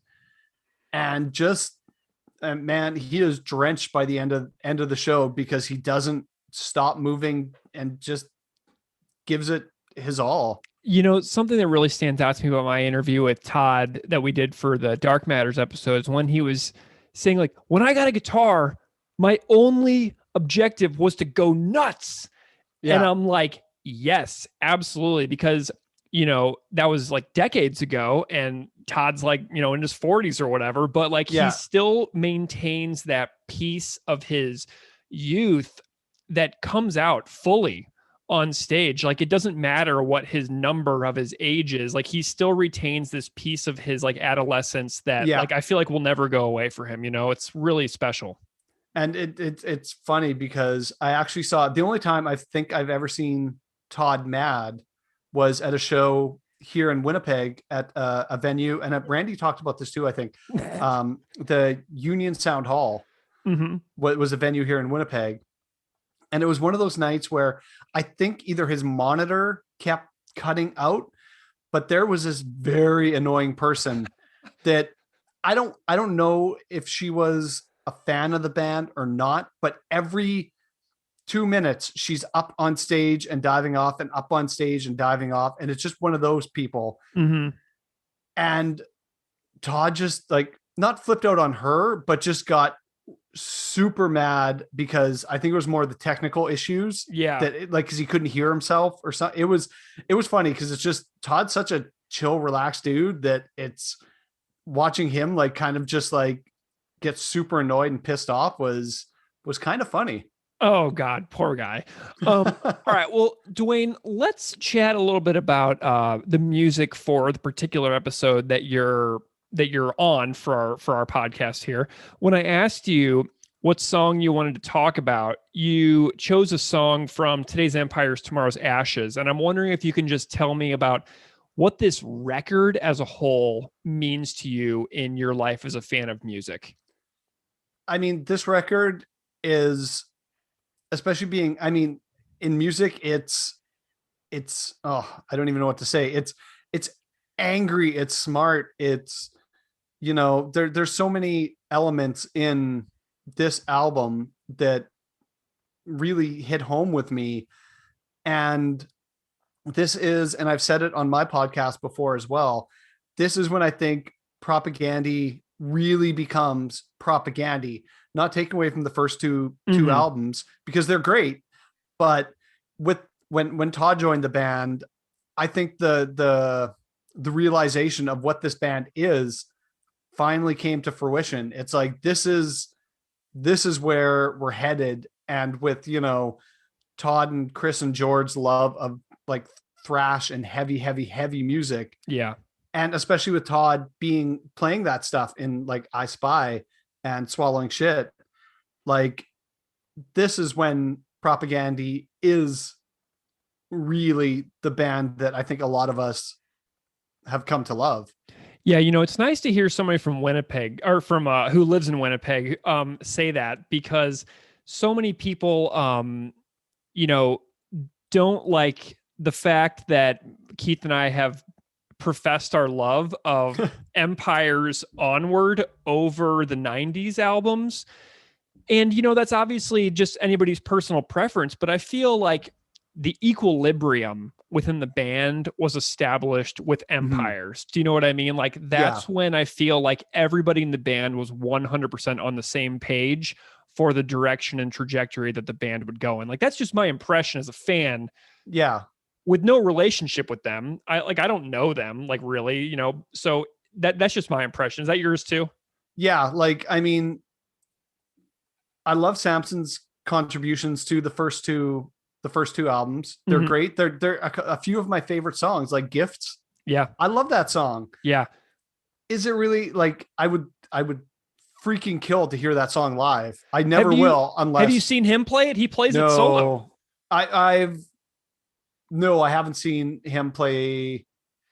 I never went to a lot of Weaker Than stuff here. Dude, you got to go online. You got to watch some of his online performances of Gifts. He's got 2 versions that I sampled in our Gifts episode where he like has these beautiful moments with the crowd, but like these ones where he just sounds amazing. And I'm like, whoa, that's how Gifts is supposed to be, is this new version that he has created in the aftermath of Propagandhi. And see, that's what I think about with like Anchorless. Yeah. Anchorless is a beautiful song. It's great.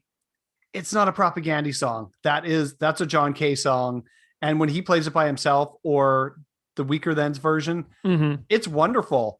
But I mean, it's one of those things where it just sticks out like a sore thumb on Less Talk. Not in a bad way, because I mean, they've definitely done it throughout their career. They've got those quote unquote different sounding songs like Adventures in Zoochosis. Again, is it thrash? Not at all, but I think it fits in with what they do on every album. So Dwayne, when you selected your song, you picked Ladies Night in Loserville. Why did you pick this particular song?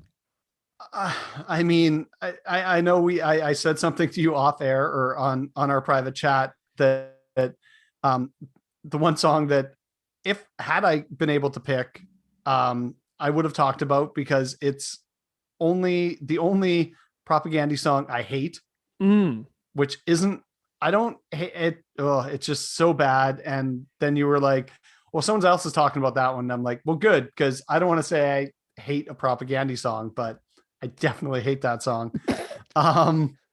Sorry. I hate the vocals on that song. But this one, I mean, you just read through the lyrics and it's, I don't even know how to put it into words. I've seen this happen in bars where, you know, guys are like trying to pick up a lady and pretending they know more than they do, or they're too cool for school or whatever. And I'd be very interested to know how. I'm not even sure who wrote this one for sure. I think it might have been Chris. But where he got the idea to write this from, because it's like having somebody like writing it from kind of a woman's perspective or a female perspective, and like I fucked to come like that. It's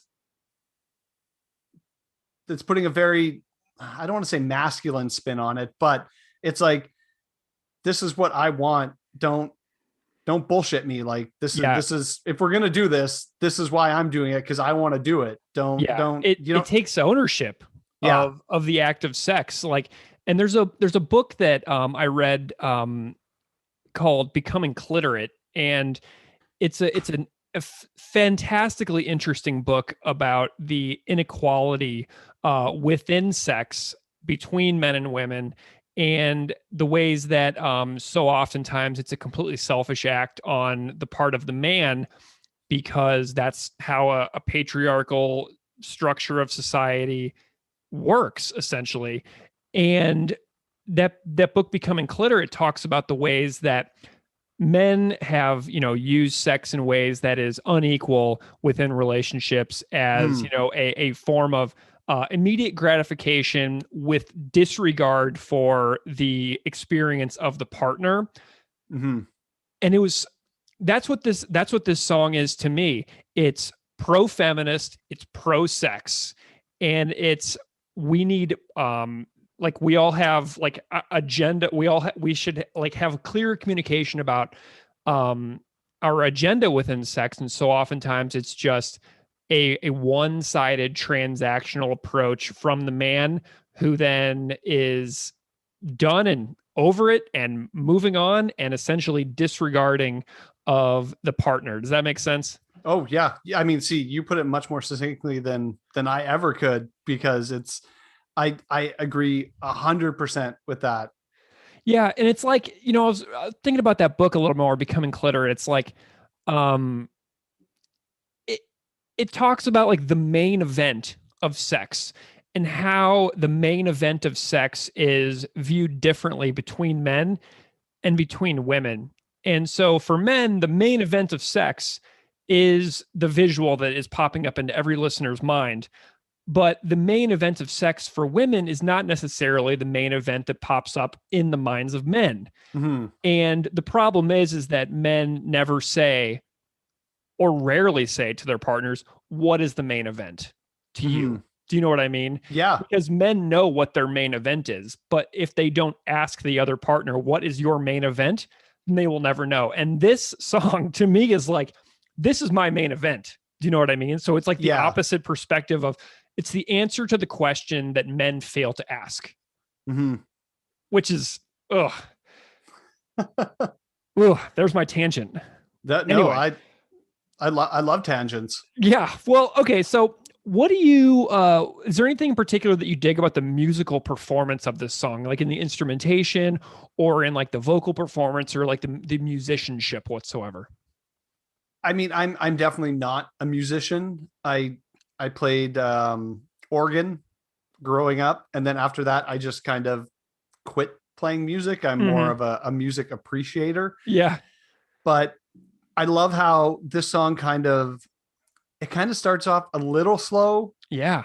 And then it's just like a punch in the face. And that's kind of, to me, where it's like, that's where the pit opens up. That's where people are going crazy. And that's what this song kind of emotionally, like musically, it invokes in me, is everyone's kind of milling and just whatever. And I've definitely started off a pit where it's like, as soon as that first note hits, where it's like back to the Motor League or something like that. Yeah. And you just push the person in front of you, and then you just get it going. And this song is definitely one of those songs where it's like, it's a little slow, and then it just kicks into overdrive, and it's a minute and a half of just solid. You're not stopping. I love it. Well, and you know what's really interesting about this is, earlier we talked about Zucosis and how it has that slow intro. And this one also has one of those, that slow intro. And then what's so fascinating to me is about after the do do do do do, and then but then when the drums come in, like on the full speed beat, it comes in way faster than it feels like it's going to whenever they go, and then it's like, and then it goes way faster than it feels like it's going to. So it has this really mellow build, and then this medium kick in, and then this super ultra fast like when it really comes in, like it comes in much faster than it feels like it's going to. So it's like even more of a punch in the face when the full on beat kicks in, which I love. It's like a trick, right? Yeah. Yeah. Oh my gosh. Do you have any other particular like lines in the song that like really jump out at you? Cause like there's like these like references to like Larry Flint, and there's these references to like the Trinity. Any thoughts on any of that kind of stuff? First Amendment. Oh my gosh. I love the line, don't let you repress shit on me. Yeah. Because I mean, I have no dog in that fight. I know what I am. I'm a cis white male. I'm not repressed. Right. You know? So it's like I put myself, and maybe I've even done this trying to impress a woman too. I have no idea. I don't think I have.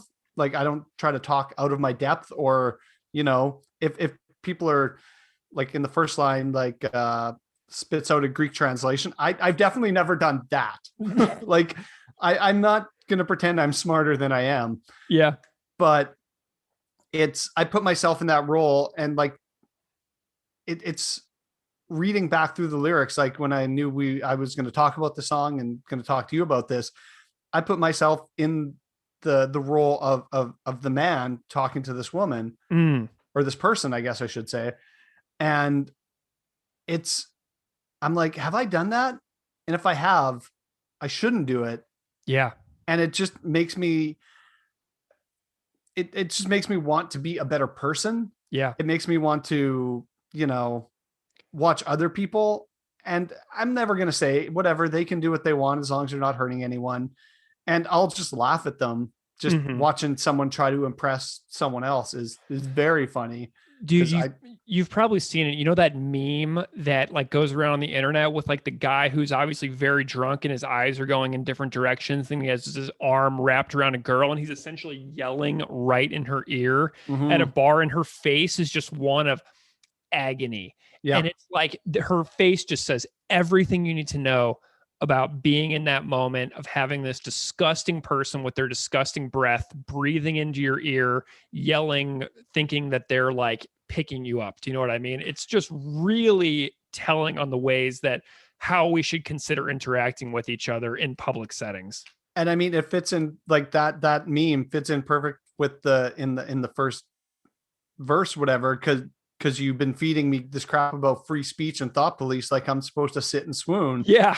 And that's exactly possibly what that guy was doing, was like, you know, talking all this shit. And it's like, you know, don't say what you think I want to hear. Just, you know, if we're going to fuck, I'll make that decision and you're going to whatever. And I want it as badly as you want it. And this is why we're doing it. Oh man, I absolutely love this song. And you know, for anybody out there listening, like this is like whenever you read lyrics like this, like the thought of like talking about these things in a podcast is like, it's hard. Do you know what I mean? It challenges you and me to think about what this means in like the grand scheme of our lives based on who you and I are, do you know? Yeah. And it's this song has played a very important role in my life. And you know, as I alluded to earlier with like the books, these are topics that I'm continuously learning about and seeking to know more about. And it's just like really mind-bogglingly impressive that Propagandhi wrote a song like this that came out on a record 20 years ago. It's really wild to think that they were thinking about these things so long ago. And something that I think would be so amazing is if they played this live, getting guest vocalists, oh man, you know, who are like women to come up there and just just go off on this song. It would be amazing to hear like Celine like sing this whole song. Yeah. Like, and also I'm looking at the lyrics, and again, the one line that it makes me chuckle, but makes me like feel good, that if any female or female identifying person has ever, or anyone has ever said like, no needle dick's gonna silence me. Yeah. Fuck yeah. I love it. Like, it's no, I mean, nobody should ever be silenced over anything, but yeah, just because you happen to be, you have a penis doesn't mean you're going to talk over me. Doesn't mean you're better than me. You're not going to silence. Like, oh, I love it, dude. And it's like, I think about like, corporate boardroom meetings or like faculty meetings or like, inter-office like meetings where you think about like who gets spoken over constantly. Like these are issues that are so ever present in every single aspect and facet of society. And it's worth reflecting on for every single person. Well, Dwayne, what does, you've been a fan of Propagandhi for a long time. You've worked with them in several capacities. Tell me what they mean to you as a person. Like, how do they inspire you? Like I had said before, not even just this song, but like the whole kind of like discography, their whole collection. I get excited for new records and new songs because it pushes me to, number one, be a better person. Number two, learn about new things. Like I didn't know what the fuck COINTELPRO was. I had no idea. And then I'm like, I learned more about it. Just learning more about stuff that I don't know anything about, or it just pushes me to be a better person. Also, I go on these things. I've talked about it on many of my podcast episodes. I like to call them old man walks. So I just go for a walk because I usually run in the spring, summer, and fall, not running in the winter because it's slippery. Don't want to kill myself. Don't care that much. So I just go on a walk, listen to some music. And yesterday, actually, Purina Hall of Fame came on. And I love all of their songs about veganism, about animal activism. And I'm not completely a vegan. Like if you want to call it falling off the wagon, I still enjoy cheese, eggs occasionally. I've got a soft spot in my heart for fried chicken because I've tried fried tofu chicken. I've tried all that. It's not the same. I don't have it very often, like maybe once a year, maybe. But my girlfriend is vegan, has been for 6 years now. So at home, we're 100% vegan. But when songs like that, like when that came on, it just reaffirmed the belief why I don't want to eat any kind of meat again. Yeah. And I try to remember that when I have like that fried chicken craving and I'm like, I really want this. And then I'm like, but is this just a craving? Or do I really want this? Like what are the longer ramifications of that? And then I'm just like, no, I don't really need this. I'll make something else that's just maybe not just as good, but I love it. Well, Dwayne, you've mentioned several like podcasts and things like that. Like, but tell everybody where they can find you. Maybe give some various ideas for where people can find your different projects, because you have several. So maybe you can give people pointers and directions that they could find you. I mean, all the usual suspects on iTunes, Spotify.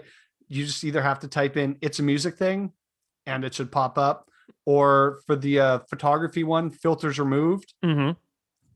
You type in either one of those, and I Google Play. I think that's a thing. I'm not sure. I'm a Mac user, so I don't know too much about that. But yeah, any of the streaming platforms have "It's a Music Thing" or Filters Removed. You can get them. And what about do you have like a personal website where people can contact you for like business related things? Yeah, it's just DwayneLarson.com. Awesome. If you want to see I had a music website.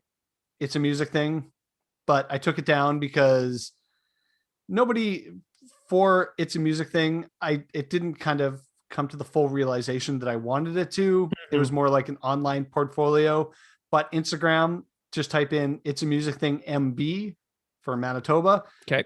It's got right now, I mean, it's all mostly little podcast stuff because live music isn't happening yet.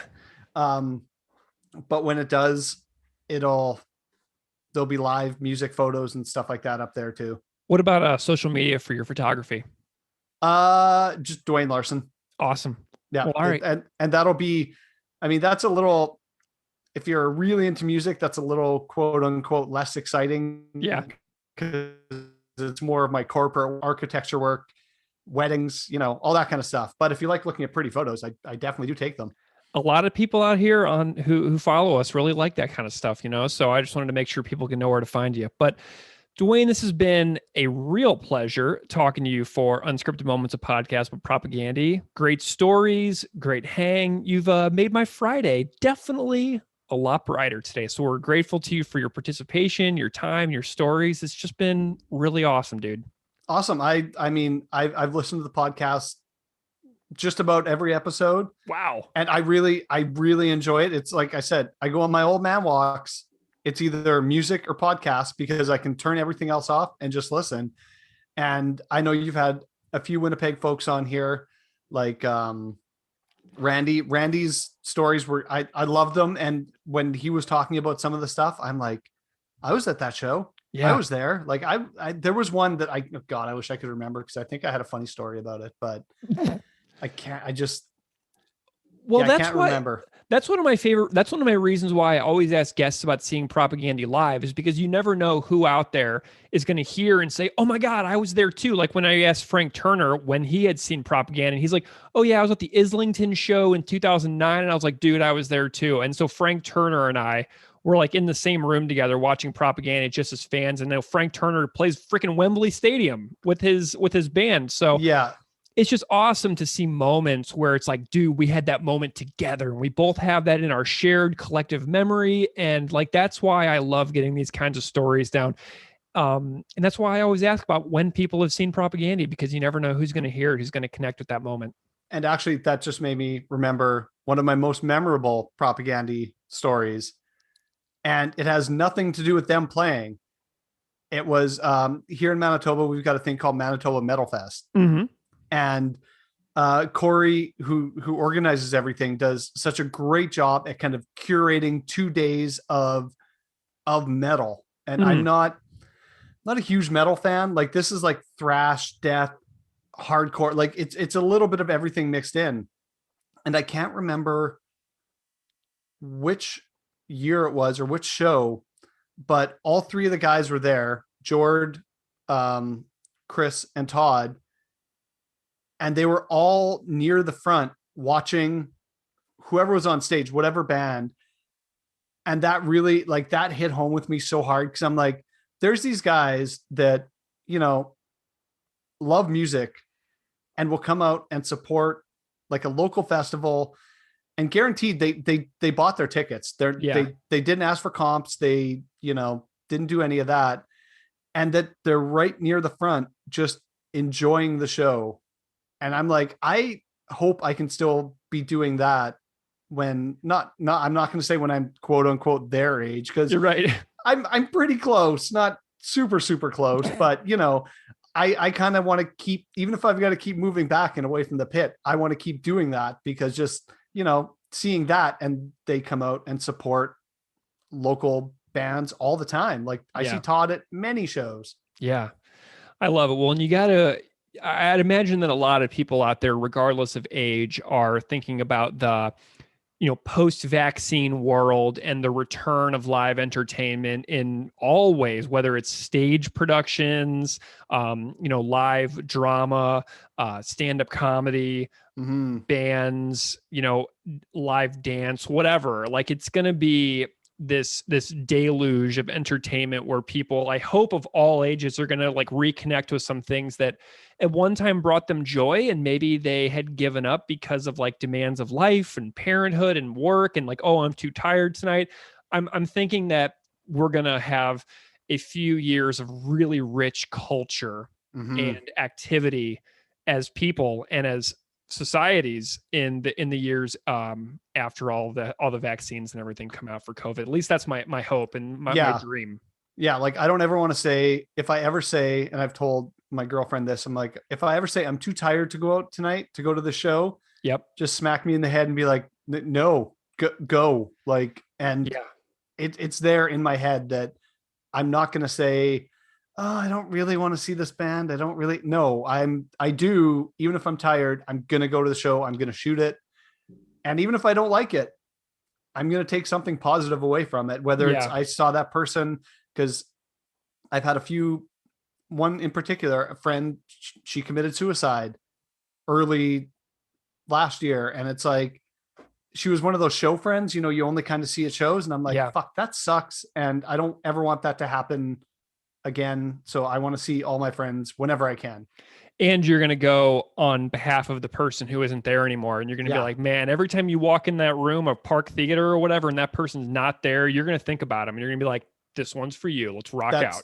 That's probably going to be, you just gave me goosebumps, because I got her tickets to the last Propagandhi show that they played at the park. And she had never seen Prop before. Mm-hmm. And, September 2019, I think, is when that show happened. And she had never seen them before. I got her tickets, and then now she's not here anymore. So, and you have that memory for next time you walk in the park theater, the next Prop one is definitely going to be for her. It's beautiful. Well, Dwayne, thank you so much. I've just absolutely loved hanging out with you today. I appreciate you asking me, and I love doing this. It's my favorite band, probably always will be my favorite band. At some point, you can see I'm covered with tattoos. There will be a Propagandhi tattoo. I just gotta figure out what.